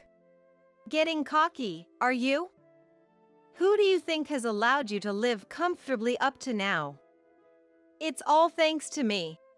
Why does the conversation always veer off in a completely different direction? I had a pretty good idea of what Bert was trying to say. Resigned, I decided to make things clear in a way my husband could understand. There's a lot I want to say, but... Okay, let me first explain the situation you're in. Why it has come to this. What? It's tiresome, but expecting anything more from Bert would be a waste of time. You're trying to say you've been kicked out of the house because we got divorced, right? That's right. It's all your fault. Yes. We don't need to go into that now. Just listen to what I have to say. Really pathetic.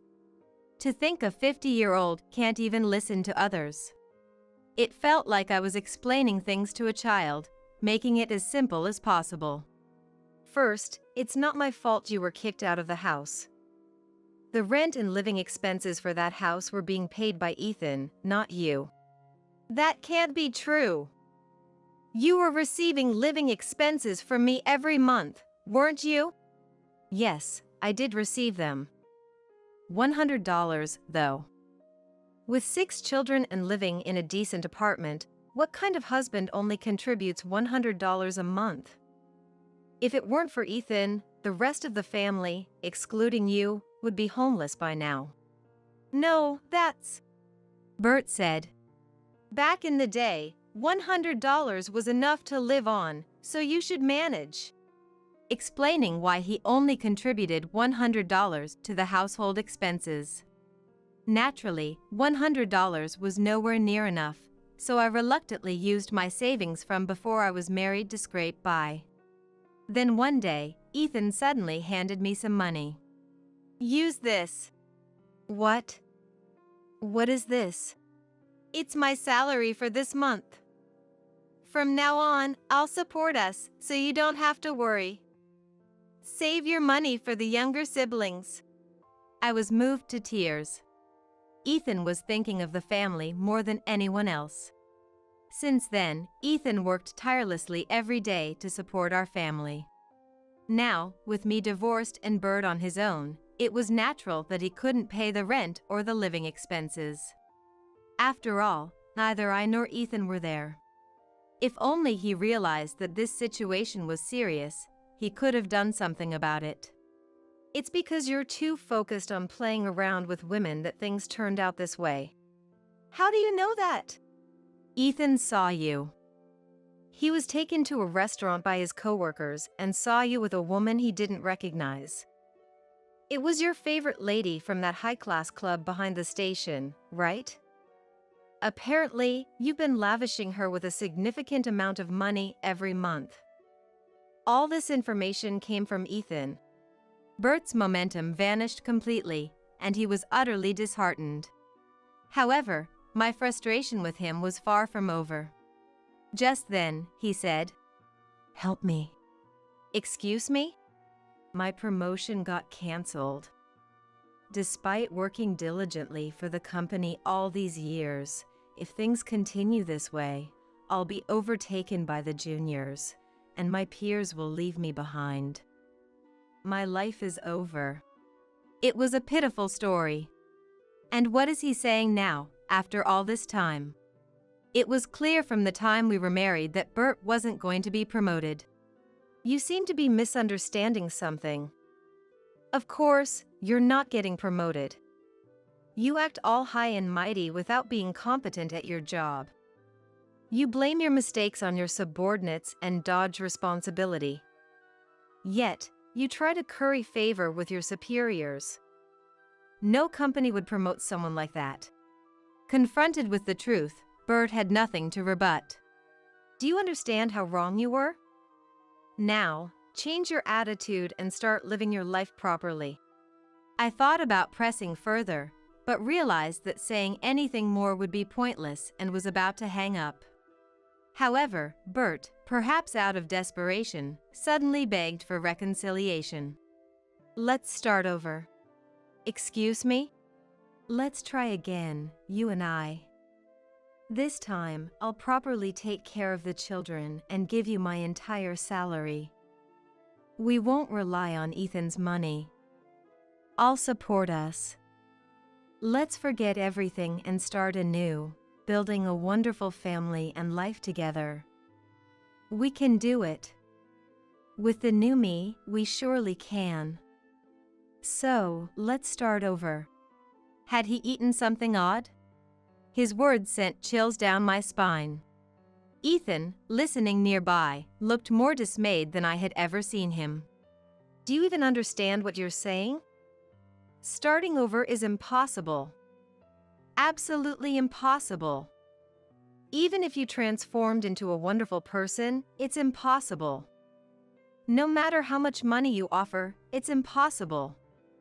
Just hearing your voice makes it impossible.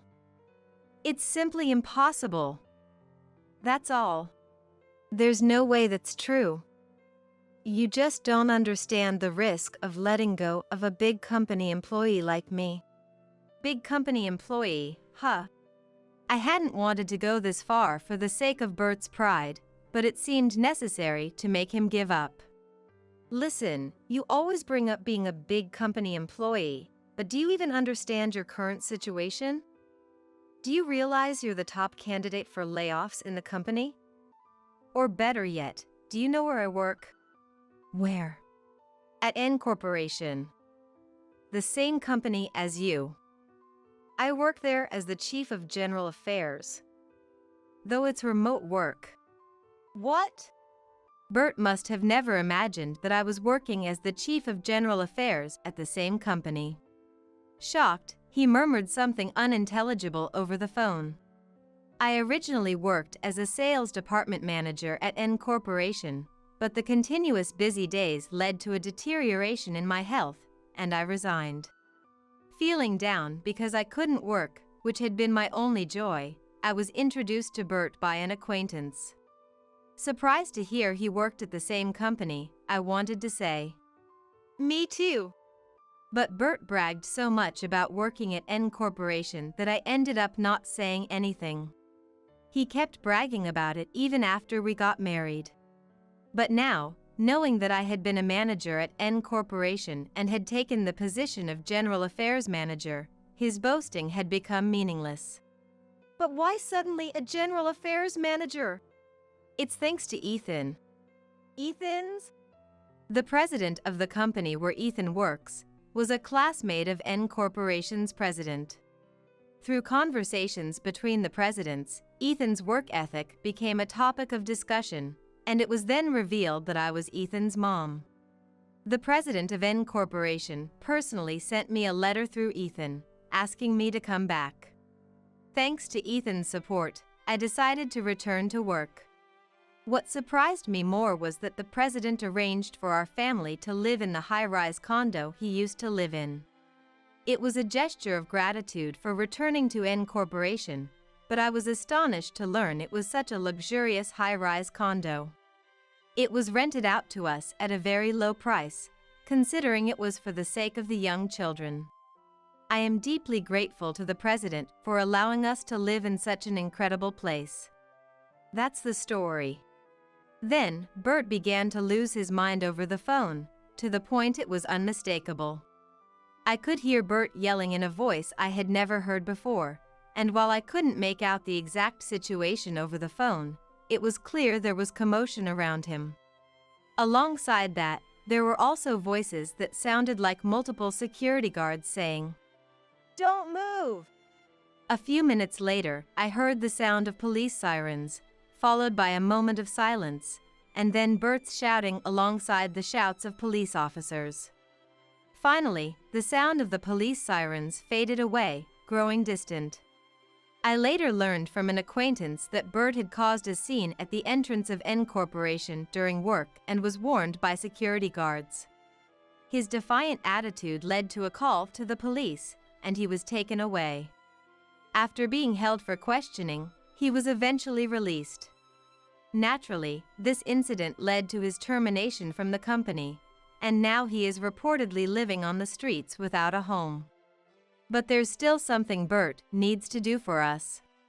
It involves paying alimony and child support. To ensure he pays these, we've hired a lawyer and are prepared for battle. We've caught Bert, who is now living on the streets, to demand alimony and child support. Bert is said to be working desperately every day to make these payments. The former big company employee is nowhere to be seen. As for me, I'm leading a busy life as an executive of N Corporation, working from home. Of course, I'm always surrounded by my young children. Balancing work and childcare is challenging, but I have Ethan, who is more reliable than anyone. Mom, I've bathed everyone, so it's your turn now. Thank you. Take your time. What I think now is that divorcing was truly the right decision. Had we forced ourselves to continue the marriage, not just my life, but also the lives of my children, would have been ruined. I'm only grateful to Ethan for leading us to make this decision. From now on, I plan to live happily with our family of 7. The first time my sister-in-law threw a glass of wine in my face. I just stood there at Maison Laurent, mascara running down my cheeks, watching her perfectly staged Instagram live video capture every humiliating second. The crystal chandelier's light caught the burgundy droplets dripping from my chin as Diana, my mother, rushed to comfort Sophia while shooting daggers at me with her eyes. The other diners' phones were already out, recording what would soon become viral content. I'm Emma, and I've spent 32 years being the family disappointment. Not because I've done anything wrong. I have a stable job as a medical office administrator, share a decent apartment with a roommate, and I've never been in trouble with the law. No, my crime was simply existing in the shadow of my perfect brother, Nathan, and his wife, Sophia, the marketing executive who never lets anyone forget her corner office or her Instagram following. You ungrateful little. Sophia hissed, her perfectly manicured finger pointing at my chest, her other hand still gripping her phone to maintain the live stream. How dare you suggest I had anything to do with your promotion being denied? Do you know how many followers are watching this right now? I wiped the $200 wine from my face with a pristine white napkin, watching the burgundy stain spread like blood. I saw the email you sent to the hospital administrator. You told him I was emotionally unstable. Emma, stop making up stories, Diana snapped, rubbing Sophia's shoulder as she adjusted her designer dress. Why do you always have to cause drama at family gatherings? Especially at a restaurant like this? The familiar ache in my chest intensified as I looked around at the faces of my relatives, seated according to Sophia's careful planning, me at the far end, almost separated from the main group. Robert, my father, pretended to be absorbed in the wine list, his retirement watch glinting under the chandelier. Nathan crossed his arms, his expensive suit creasing as he positioned himself between me and his precious wife, who was still narrating everything to her live audience. I have proof, I said, my voice barely above a whisper, competing with the soft classical music playing in the background. Sophia laughed, the sound carrying perfectly for her live stream. Show it then. Go ahead. Let all my followers see your evidence. My hands shook as I pulled out my phone, but before I could open my emails, Diana snatched it away, her tennis bracelet catching the light.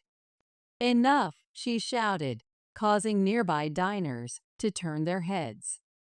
I won't let you ruin another family gathering with your jealousy. Sophia has done nothing but try to include you, and this is how you repay her. At a restaurant, she specifically chose to celebrate your promotion. Include me? I couldn't hold back a bitter laugh, gesturing to my seat at the far end of the table. By sabotaging my career? By telling everyone at the hospital I'm mentally unstable? Well, you're certainly acting unstable right now, Sophia said sweetly, angling her phone to capture my reaction. Maybe you should see someone about that. I can recommend several excellent therapists. I'll share their info with my followers after this. Nathan finally spoke up, adjusting his Rolex. Come on. You're embarrassing yourself. And us. Do you know how hard it was to get reservations here? That's when Sophia picked up her glass of Chateau Margaux and threw it in my face. Right there in front of everyone. In front of her thousands of followers. And nobody, not one person at our table, said a word in my defense. You're pathetic, Diana said, shaking her head as she filmed with her own phone now. Look at you, causing all this trouble. Sophia's pregnant, for God's sake. She doesn't need this stress during her first trimester. The announcement hit me like a physical blow, wine dripping onto my department store dress as the live stream's comment section exploded with congratulations. Congratulations, I managed to choke out, backing away from the table, my chair scraping against the hardwood floor. I hope you're all very happy together. Emma, wait, Robert called half-heartedly, but I was already walking away, the maitre d' watching with barely concealed disdain. Let her go, I heard Sophia say to her phone. She'll calm down eventually. She always does. Don't forget to like and subscribe, everyone. I grabbed my second-hand purse from the coat check and headed for my beat-up Honda Civic, my legs somehow carrying me despite feeling like they might give out at any moment. As I fumbled with my keys in the parking lot, I heard an elderly couple who had been dining near us asking if I was okay. She's fine, my mother's voice carried across the valet area. Just being dramatic as usual. Sophia's the real victim here. She's expecting, you know. I slammed my car door shut, and started the engine, my vision blurring with tears as notifications from Sophia's live stream kept lighting up my phone. The same thought kept running through my head. This time would be different. This time, I wouldn't just calm down and let it go. My phone buzzed with a text from Nathan. You owe Sophia an apology. She's carrying your future niece or nephew. Don't make this harder than it needs to be. Think about how this looks for her brand. I threw my phone onto the passenger seat and pulled out of the parking lot, tires screeching against the polished concrete. In my rearview mirror, I could see them all gathered around Sophia at the restaurant entrance, probably filming more content about her pregnancy announcement. The rage building inside me felt different from the usual hurt and resignation. For the first time, I wasn't just sad. I was furious. Sophia had crossed a line, and my family had let her. No, they'd encouraged her, all for her precious social media presence. As I drove away from Maison Laurent, I made a decision. I wouldn't just disappear this time. I wouldn't just take it. Sophia wanted to paint me as unstable on social media? Fine. I'd show her what happened when you pushed someone too far. I pulled into a strip mall parking lot and grabbed my phone, searching for local support groups. I needed allies, people who would understand, people who would help me fight back. The first result caught my eye. Breaking free from toxic family dynamics, meeting tonight at 7 o'clock. I checked the time on my wine-splattered watch. 6:15 p.m. Just enough time to get there. For the first time that day, I smiled. At the community center, the community center's fluorescent lights buzzed overhead as I slipped into the back row of metal folding chairs, still wearing my wine-stained dress. A dozen people sat in a circle, their faces showing varying degrees of exhaustion and pain I recognized all too well. The smell of instant coffee and store-brand cookies filled the room, a stark contrast to the fancy restaurant I'd fled from. Would anyone like to share tonight? The group facilitator, a gentle-voiced woman named Rita, looked around the room, her worn nameplate catching the harsh light. My hand shot up before I could stop myself. Maybe it was the lingering anger, or maybe it was just knowing I had nothing left to lose. But suddenly, I needed to speak. My phone was still buzzing with notifications from Sophia's followers, each vibration fueling my determination. I'm Emma, I said, my voice cracking. And today, my sister-in-law threw wine in my face while live streaming it to her thousands of followers, and my entire family watched and did nothing. A collective gasp filled the room. A woman with bright purple braids and a sleek laptop covered in social media stickers leaned forward. She did what? Threw wine in my face. Then announced she was pregnant, so everyone rushed to comfort her instead. I let out a shaky laugh. And the best part? She's been secretly sabotaging my career at the hospital, but I'm the one who needs to apologize for how it might affect her influencer brand. That's messed up, a man in a navy blazer said, his business card holder peeking out of his pocket. Like, seriously messed up. Have you considered the legal implications of workplace harassment? I'm Jamie, the woman with purple braids said, typing something on her laptop. And I know exactly what it's like when toxic people hide behind pregnancy and social media to get away with abuse. The man in the blazer nodded. Marcus, he introduced himself. Former family scapegoat, current civil rights attorney, specializing in workplace harassment cases. At the 24-hour diner.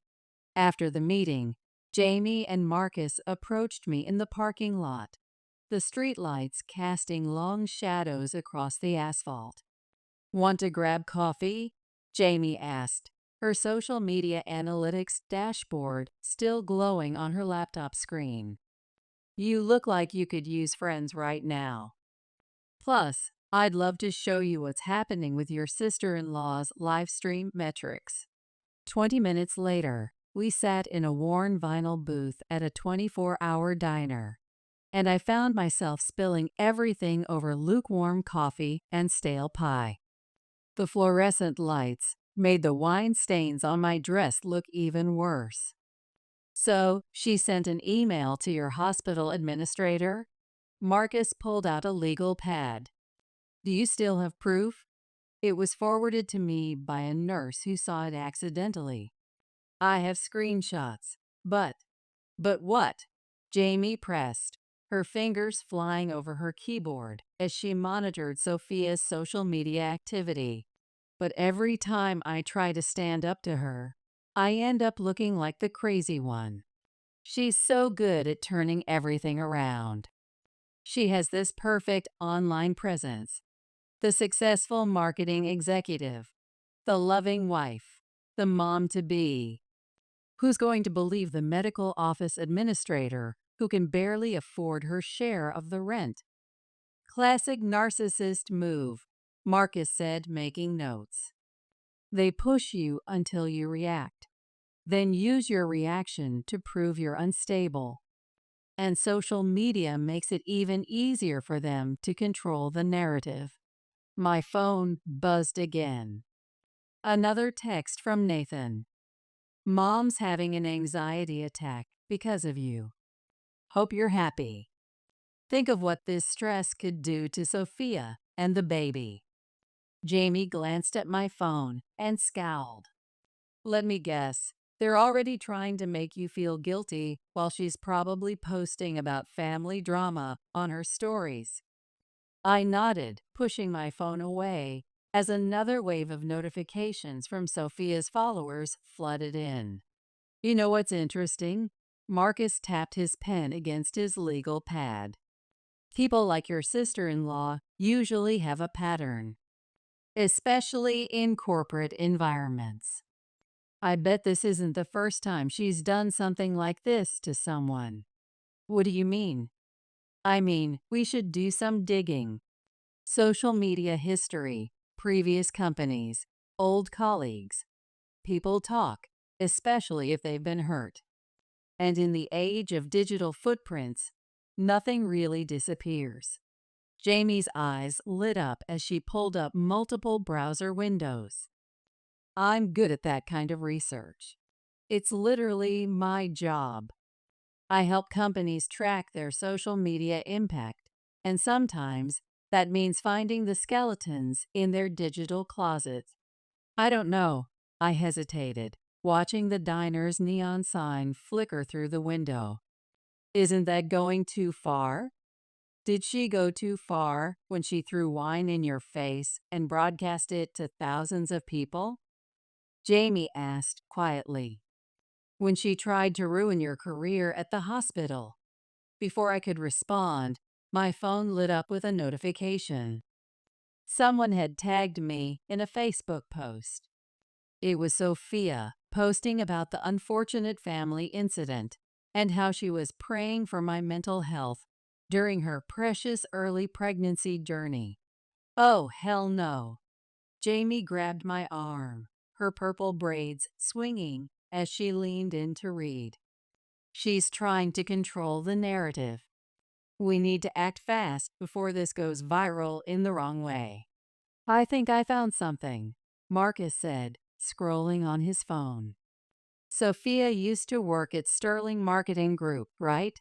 I nodded, remembering the company name from her endless LinkedIn updates. "Well, according to this article from 3 years ago, there was a huge HR scandal there. Several employees filed complaints about workplace bullying and career sabotage. No names were mentioned, but the timing matches when she left for her current position." My hands started shaking as I reached for my coffee cup. That's, that's exactly what she did to me at the hospital. Emma, Jamie leaned forward, her eyes intense. You're not crazy. You're not dramatic. You're being abused, and she's using social media to gaslight you on a massive scale. And it's time to fight back. But my family will either wake up or show their true colors, Marcus finished. Either way, you'll be free. Just then, my phone buzzed with an email. My heart stopped when I saw the sender, Sophia's former assistant from Sterling Marketing Group. Subject: I saw your sister-in-law's viral restaurant video. We need to talk. Jamie squeezed my hand. Open it. With trembling fingers, I tapped the email. As I read, my eyes widened. Well? Marcus asked, legal pad ready. I looked up at my new allies, a strange calm settling over me. She didn't just try to ruin my career at the hospital. She's done this before. Multiple times. And her former assistant has proof, including videos she never posted to her perfect social media feed. Then what are we waiting for? Jamie grinned, opening a new spreadsheet.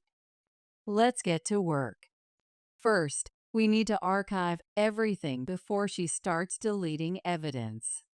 Back at Jamie's apartment, later that night. Play it again, Jamie said, leaning forward in her ergonomic chair, surrounded by monitors displaying Sophia's social media analytics. We were gathered in her tech-filled apartment, reviewing the recording Sophia's former assistant had sent me. Sophia's voice filled the room through high-end speakers. I don't care what you have to do, just make sure Sarah doesn't get that promotion. Plant something in her desk, if you have to. That position is mine. And make sure there's no trail. My social presence has to stay clean.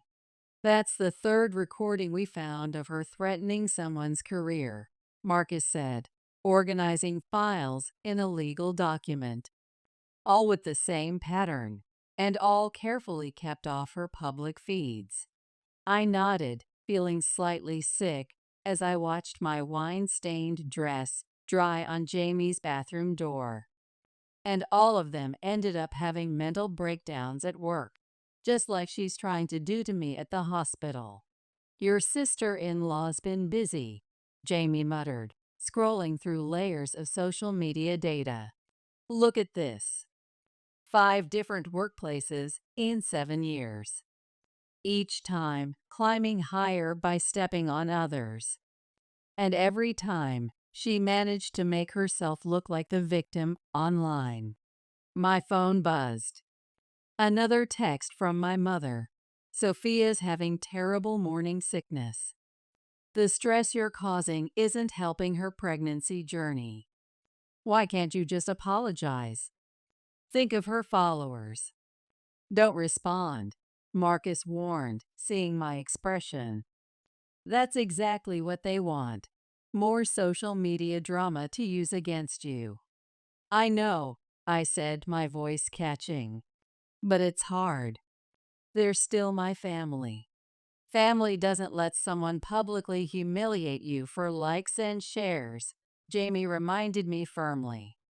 A knock at Jamie's door made us all jump. Through the peephole, I saw Nathan standing in the hallway, his expensive suit looking wrinkled after a long day. It's my brother, I whispered. Record everything, Marcus said quickly, helping me set up my phone's voice recorder. Jamie was already capturing backup footage on her security cameras. I opened the door. Nathan looked tired, his usual polished executive appearance slightly rumpled, his Rolex catching the hallway's fluorescent light. Can we talk? He asked, eyeing Jamie's tech setup with suspicion. Are you here to collect another apology for your wife's social media feed? He winced. Look, I know things got out of hand at the restaurant, but out of hand? I stepped back, letting him see Jamie and Marcus at their workstations. Your wife threw wine in my face, Nathan. On a live stream. In front of hundreds of viewers. She's pregnant, Emma. Her hormones. Don't you dare. Jamie stood up, her purple braids catching the blue light from her monitors. Don't you dare use pregnancy to excuse abuse on social media. Nathan's eyes narrowed. Who are you?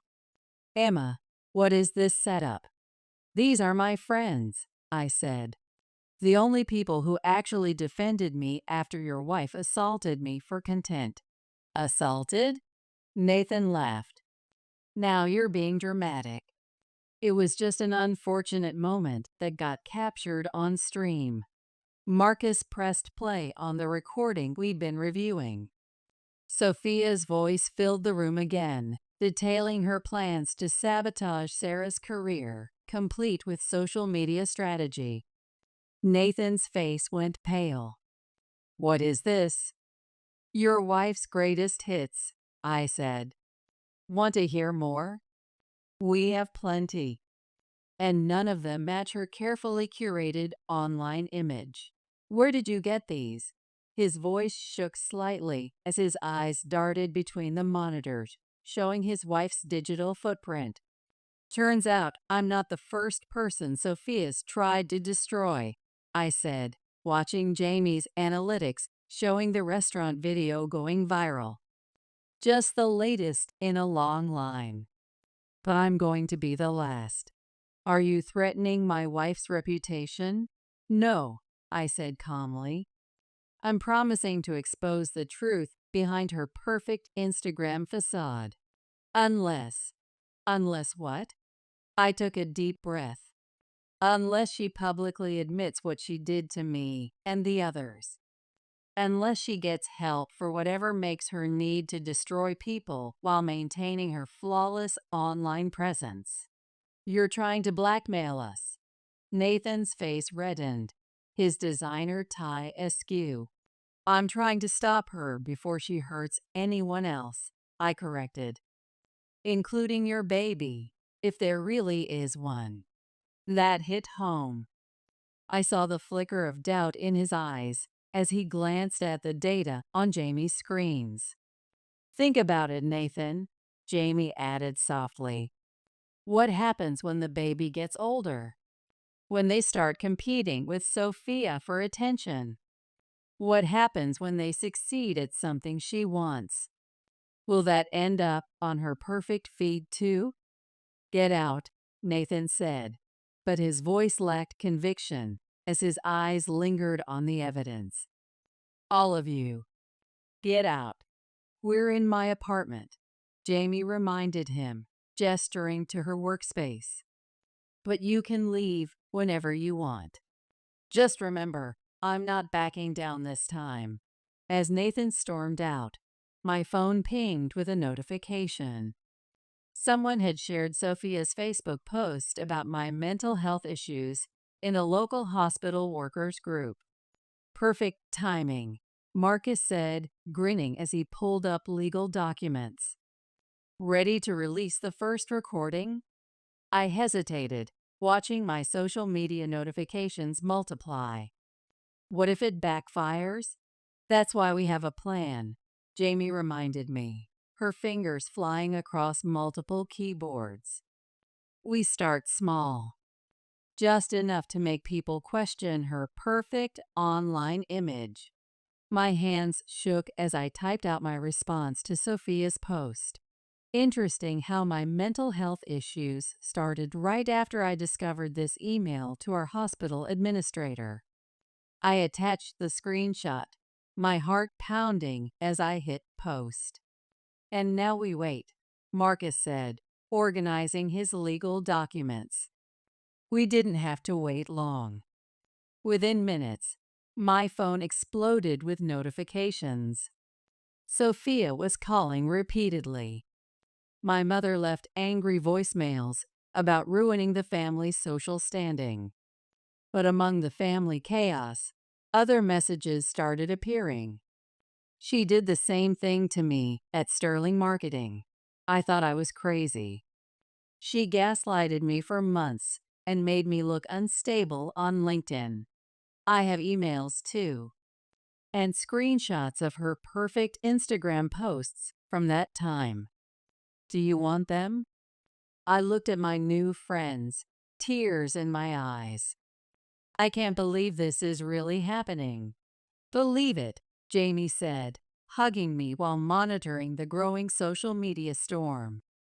The truth is coming out, and there's nothing her carefully curated feed can do to stop it. Just then, a new email arrived from Sophia herself. Subject line: "We need to talk now." Attached was a link to a private Instagram story. Marcus smiled grimly. Let the games begin. Don't open it yet, Marcus warned as I reached for my phone. Let it simmer. Every influencer knows the power of timing. We were at Jamie's apartment now, watching the chaos unfold across multiple social media platforms. The support group had helped us launch a petition called Stop Workplace Bullying, Share Your Story, and the responses were flooding Jamie's analytics dashboard. Another one from Sterling Marketing, Jamie announced, scrolling through her data visualization. This woman says Sophia threatened to ruin her social media presence and tell ER she was stealing if she didn't quit. My phone buzzed again. Sophia's third email in an hour. Subject: You're making a huge mistake. Your career at the hospital will be over. Can I respond? I asked, watching my notification count skyrocket. Wait for it. Marcus checked his Rolex. A gift from a grateful client, not a family status symbol. Your brother should be home from the office right about now. Right on cue. My phone rang. Nathan. Put it on speaker, Jamie whispered, hitting record on her professional audio setup. What the hell are you doing? Nathan's voice crackled through the high-end speakers. Telling the truth, I replied. How Sophia handling the engagement drop on her pregnancy announcement post. She's hysterical. Her doctor's worried about the baby's stress levels. Her sponsorship deals are already calling. Is that what you want? To destroy everything she's built? That's rich, Jamie cut in, monitoring real-time analytics. Using an unborn baby as a shield for her social media empire again. Stay out of this, Nathan snapped. Emma, you need to take down that post and the petition now. Do you know how many brand deals she could lose? Or what? Or we'll sue you for defamation. Sophia's already talking to her social media lawyers. Think about what this will do to your career in healthcare. I laughed, surprising myself. Perfect. Let's get everything on record in court. I'm sure her former colleagues would love to testify. I bet their stories would make fascinating viral content. Silence on the other end, broken only by the sound of Jamie's keyboards clicking as she tracked the growing online response. Tell Sophia to check her email, I said. I'm about to respond to her messages. I'm sure her followers will be interested in what I have to say. I hung up and opened my laptop, pulling up Sophia's emails, while Jamie's monitors displayed the real-time spread of our story across multiple platforms. Keep it professional, Marcus advised. No emotions. We want the evidence to speak for itself.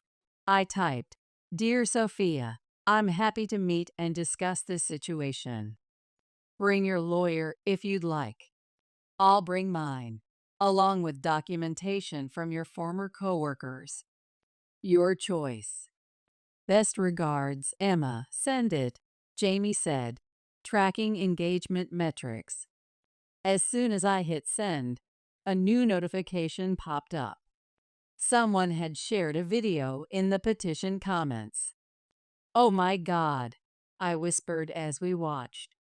It was security footage from Sterling Marketing's parking garage, showing Sophia keying a car and then crying to security that she'd witnessed someone else do it, all while taking selfies of her distress. The timestamp, Marcus pointed out. This was 2 days before Sarah's breakdown at work. Who sent this? I asked, watching the security footage play out on Jamie's high-resolution monitor. Anonymous, Jamie said, analyzing the metadata. But the message says former security guard. Happy to verify in court. And look at these viewing numbers. It's already going viral. My phone lit up with a text from my mother. Your father's had to take blood pressure medication because of this drama. Think of what you're doing to Sophia's brand deals. I hope you're satisfied destroying our family's social media presence. Before I could respond, another notification appeared. Sophia had gone live on Instagram. Play it, I said, watching the viewer count climb. Sophia's tear-streaked face filled the screen, her makeup still somehow perfect. I want to address the horrible lies being spread about me. I'm deeply hurt that my sister-in-law, who clearly needs help, has chosen to attack me during my pregnancy. I've only ever tried to help her. Don't forget to use code SOPHIA20 for 20% off at. Is she serious? Jamie muttered, tracking the engagement metrics. She's still pushing sponsor codes. And I forgive her because that's what family does. I just pray she gets the mental health support she needs. Swipe up for my recommended wellness apps. Turn it off, I said. I can't watch any more. Wait, Marcus held up his hand. Look at the comments. Comments were flooding in, but not the supportive ones Sophia usually got. Where's your response to the Sterling Marketing video? I worked with you at Maxwell Corp. Should I share our emails too? Playing the victim while promoting codes. You're the bully. Classic narcissist influencer. Sophia abruptly ended the live stream, her perfect image finally cracking. She's panicking, Marcus said, reviewing the recorded stream. This isn't going according to her content calendar. My laptop pinged with a new email. Unknown sender. Subject line: Sophia Hopkins, May. What she did to me. Inside was a detailed account from someone claiming to be Sophia's college roommate, with screenshots of old social media posts showing a pattern of manipulation and sabotage going back years, carefully hidden beneath perfectly curated Instagram posts. This is bigger than we thought, Jamie said quietly, her analytics showing the story spreading across multiple platforms. Forward it to Nathan, Marcus suggested. He needs to see who he really married, not just her social media persona. As I hit forward, another text came through, this time from my father. Can we talk? Just us. No cameras, no phones, no social media. I showed the others. Go, Jamie said, checking her security feeds. But meet him in public and keep your phone recording. The way things are spreading online, we need to document everything. I texted back. Coffee shop on 5th Street in 30 minutes. His response came quickly. I'll be there. No mom. No Sophia. No phones. Promise. I grabbed my jacket, hands shaking slightly. What do I say to him? The truth, Marcus said simply. Just the truth. No filters, no edits. We'll be monitoring everything online if you need us, Jamie added, hugging me as I headed for my car. Sophia's latest email arrived. You have no idea what you've started. My followers will never believe you. I smiled grimly. For once, she was right about something. She really had no idea what I'd started, and her followers were already beginning to see the truth behind the perfect posts. At the coffee shop, my father looked older than I remembered as he sat across from me in the coffee shop, his cup untouched. Dark circles under his eyes matched the worry lines creasing his forehead. His retirement watch, a modest gift from his former students, seemed to weigh heavily on his wrist. Your mother doesn't know I'm here, he said quietly, pointedly keeping his phone face down on the table. I figured. I wrapped my hands around my cup, anchoring myself. How bad is it at home? Sophia's been throwing up all morning. Claims it's stress induced from the backlash online. He paused. Nathan's sleeping in the guest room. That was new. They're fighting. He sighed. He found more emails.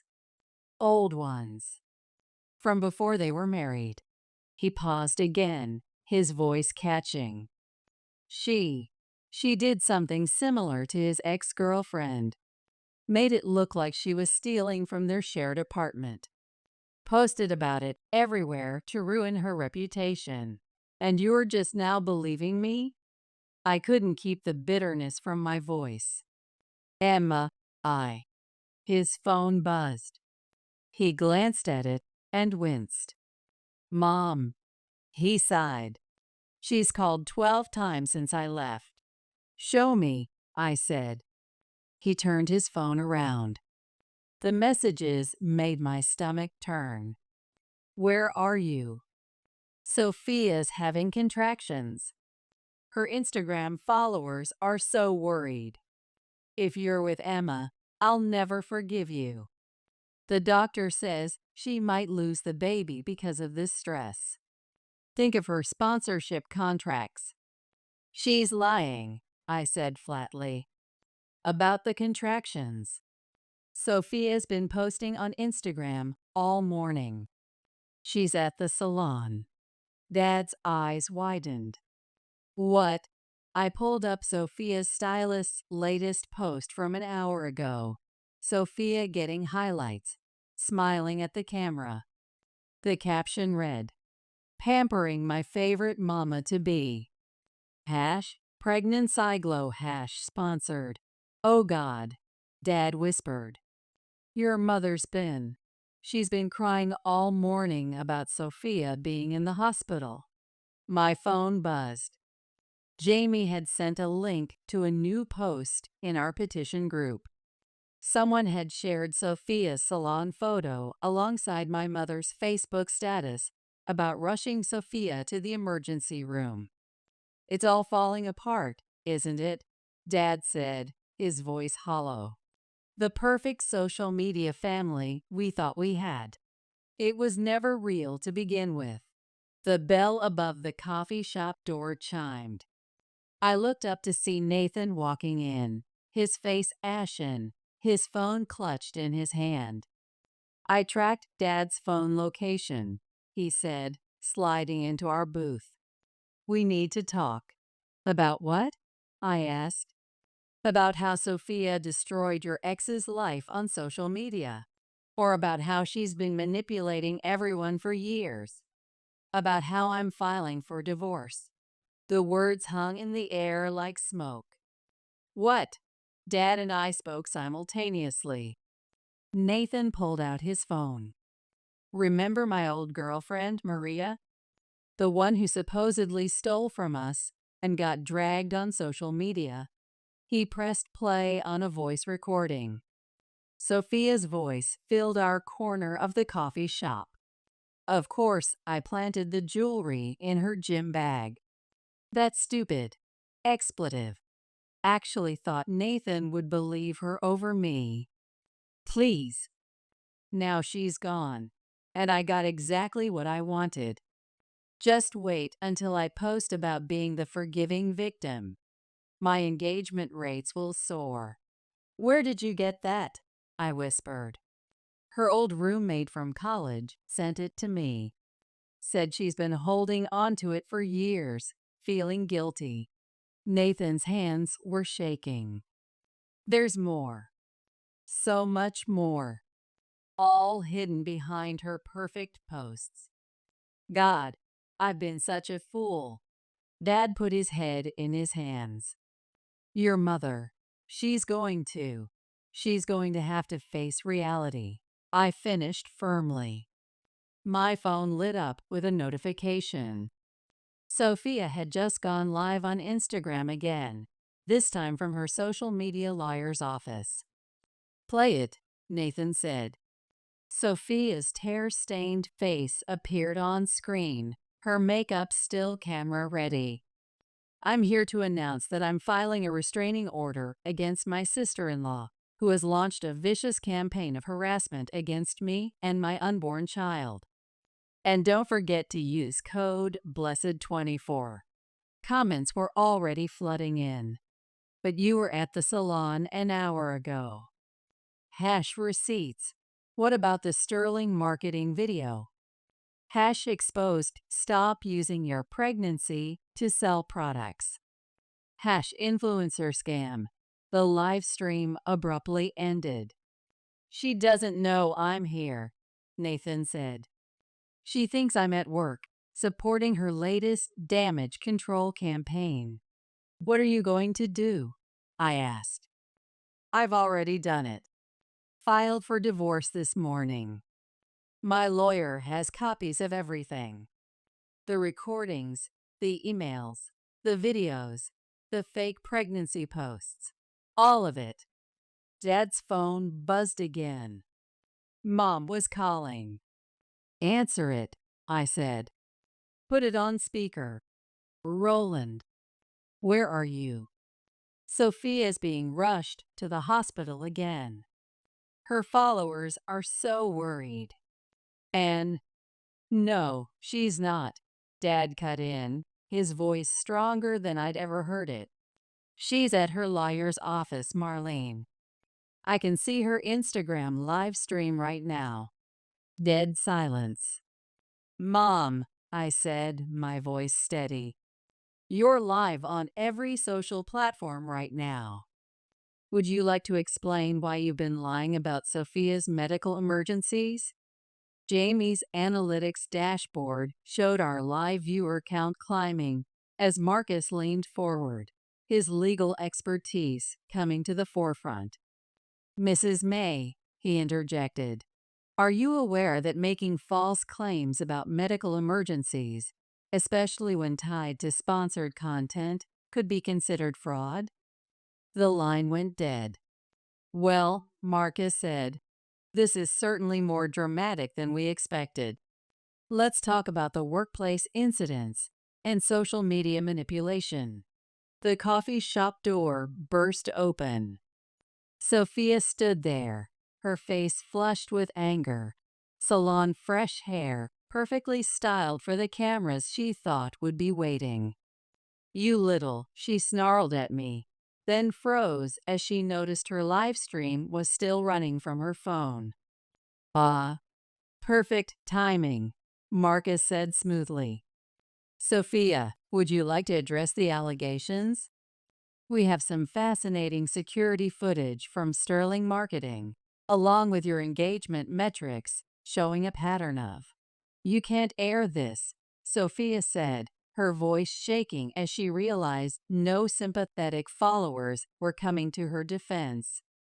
I'll sue the station. For reporting the truth? Nathan stood up.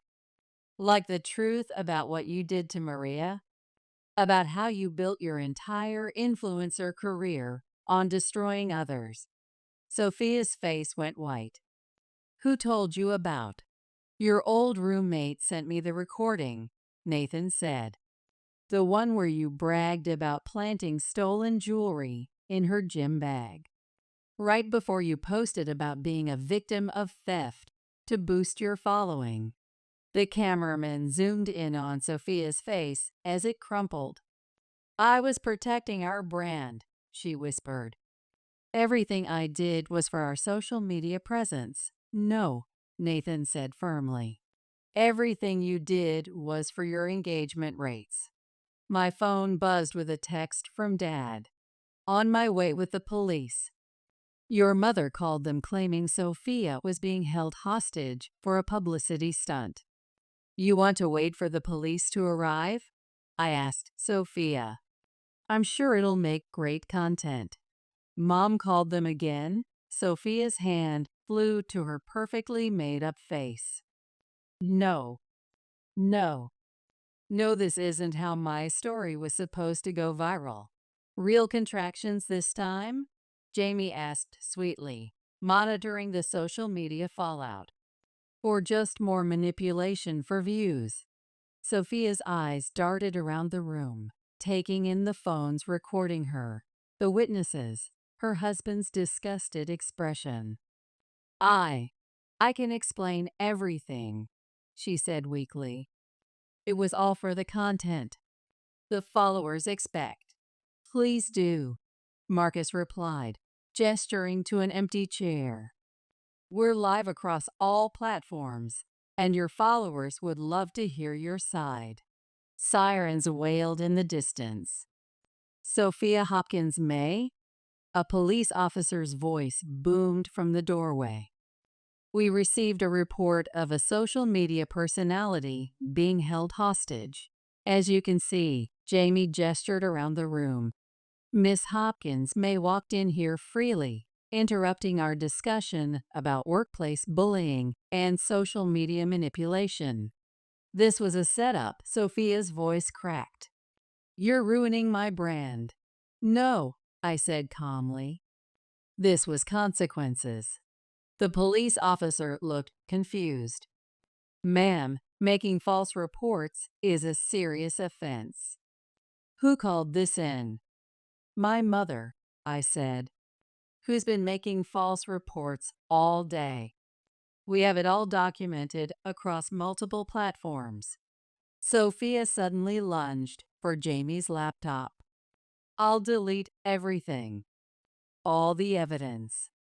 I can't let my followers see this. Nathan caught her arm. It's over, Sophia. Everything's already been backed up and sent to my lawyer. Every fake post, every manipulated story. Your lawyer? She laughed hysterically. I'm carrying your baby. Think of our family content, are you? Nathan asked quietly. Because my lawyer has some interesting medical records that suggest otherwise. Records that don't quite match your pregnancy announcement timeline on Instagram. The room went completely silent. The live stream was still running. Sophia's face crumpled as she looked at her husband. Nathan, please, think of my sponsorship deals. Save it for court, he said, turning away. All of it. Every fake post, every manipulated story. As the police began taking statements, my phone lit up with messages from the support group. You did it. She can't hurt anyone else now. Thank you for being brave enough to expose the truth. I looked at Jamie and Marcus, who were beaming with pride. The truth had finally won, and no amount of filters or carefully curated content could hide it anymore. 2 weeks later, at the courthouse steps were crowded with reporters as I walked up, Jamie and Marcus flanking me. 2 weeks had passed since the coffee shop confrontation, and today was Sophia's hearing for multiple charges of harassment, fraud, and false reporting. Ms. May, A reporter thrust a microphone toward me. How do you feel about your sister-in-law's claim that she's checking into a social media addiction treatment facility? No comment, Marcus said firmly, guiding me through the crowd while Jamie monitored the online response. Inside, Nathan sat on a bench, looking exhausted. She's trying to claim diminished capacity, he said as we approached. Her lawyer says she's had a psychological break from living a double life online. Convenient timing, Jamie muttered, tracking the hashtags. The courtroom doors opened, and my parents walked in. Mom's face was drawn, her usual perfectly maintained appearance showing cracks. Dad gave me a small wave. "Can we sit with you?" he asked quietly. Before I could answer, Sophia's lawyer rushed over. "Mr. and Mrs. May, a word, please. Your testimony about your daughter-in-law's social media presence will be crucial." Mom straightened her spine. "Actually, we're here to support Emma." The lawyer blinked. "But Mrs. Hopkins May said you'd vouch for her online persona." "We've done enough of that," Dad cut in. "Too much. We've seen the real story behind the perfect posts." The doors opened again.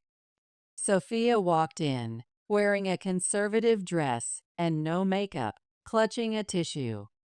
Her performance was perfect, except for the flash of rage in her eyes when she saw us all together.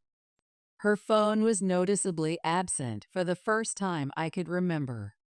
"All rise," the bailiff called as the judge entered. My phone vibrated.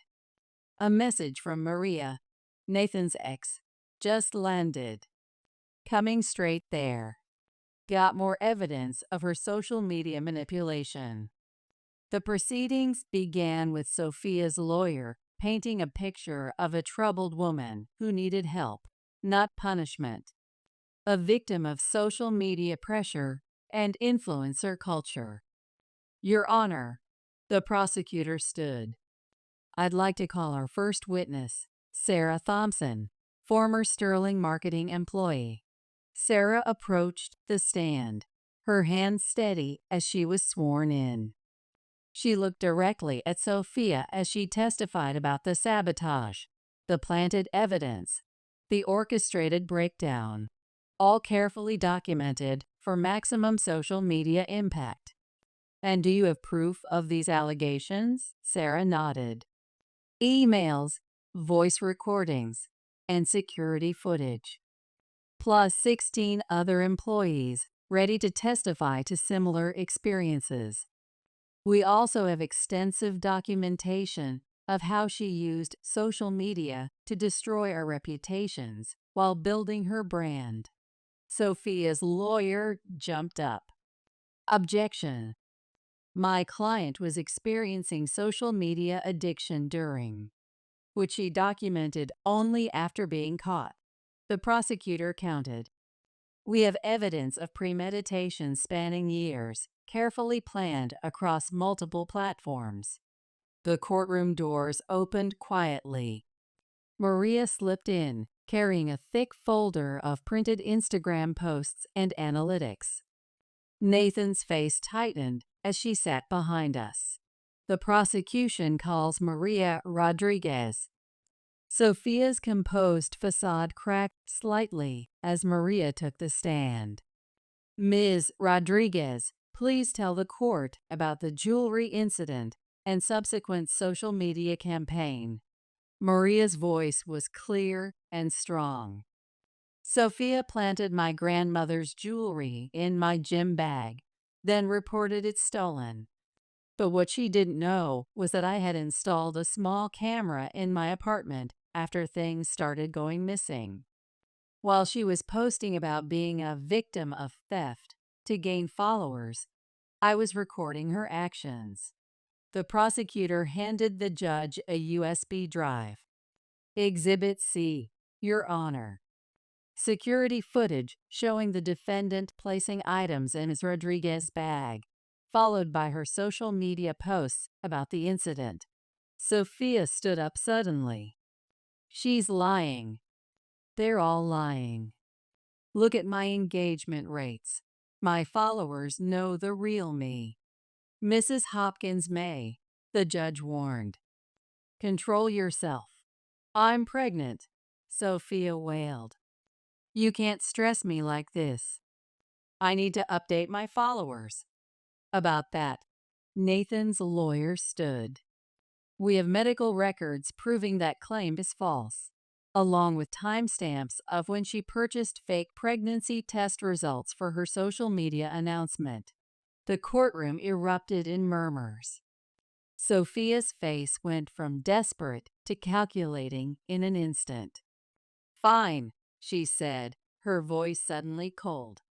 You want the truth? Here's the truth. Every single one of them deserved what they got. They were weak, pathetic. I just exposed what was already there and turned it into content.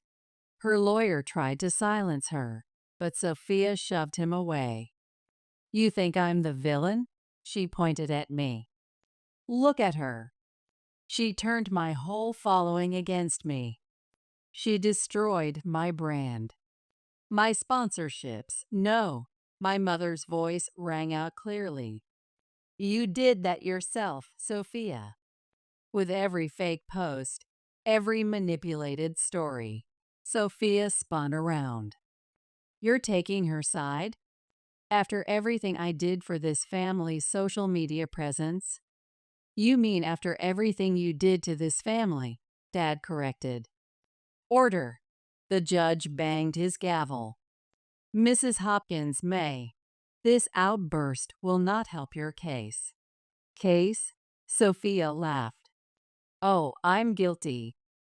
Guilty of being the only one strong enough to build a perfect online life. And you know what? I'd do it all again. The engagement rates were worth it. The judge's face hardened. Given the defendant's admission and the overwhelming evidence, I'm prepared to rule immediately. As the judge detailed Sophia's sentence, multiple counts of harassment, fraud, and malicious destruction of property, I felt a hand slip into mine. Mom's eyes were wet with tears. I'm so sorry, she whispered. I should have seen through the perfect posts. We all should have, Nathan added from my other side. As Sophia was led away by court officers, she turned back one last time. This isn't over. My followers will never believe you. Yes, I said, surrounded by my real family and true friends. It is. The truth hadn't just set me free. It had freed everyone Sophia had ever hurt, both online and off. And that was worth everything we'd been through to get here. 3 months later, ready? Jamie adjusted the microphone on my blazer as we prepared for another television interview. This time, I wasn't nervous. The Workplace Bullying Support Network had grown from a simple petition into a full-fledged nonprofit organization. Today, we were launching a national hotline for victims of workplace harassment and social media manipulation. Remember when you could barely speak up at group meetings? Marcus teased, straightening his tie. As our legal advisor, he'd helped dozens of victims build cases against their abusers, particularly focusing on digital evidence. My phone buzzed with a text from Nathan. Just got Sophia's latest appeal denied. Her attempts to rebuild her social media presence failed, too. It's really over. 5 minutes to air, the producer called out. Mom and Dad arrived, carrying boxes of promotional materials for the hotline. They'd become unexpected allies in the cause, with Mom especially throwing herself into volunteer work, using her experience to help other families see through digital facades. Look what came, Mom said, holding up a letter. Sophia's mandatory therapy progress report. The therapist says she's finally starting to show genuine remorse about using social media to hurt people. Good for her, I said, meaning it. But that doesn't change anything. Of course not, Dad agreed. Some bridges can't be rebuilt, online or off. The studio doors opened, and Maria walked in with her new baby. She'd reconnected with Nathan during the trial, and though they were taking things slowly, documenting their authentic journey rather than a curated fantasy, the spark was definitely still there. Sorry we're late, Maria said, bouncing the fussy infant. Someone didn't want to wear her interview outfit. Nathan appeared behind them, carrying the diaper bag. Like aunt, like niece. Both stubborn as hell. Language around the baby. Mom scolded, but she was smiling. The producer approached with Sarah Martinez, who'd become a strong advocate for our cause after those first explosive revelations. We'll start with the hotline launch, Sarah said. Then discuss the impact your story has had.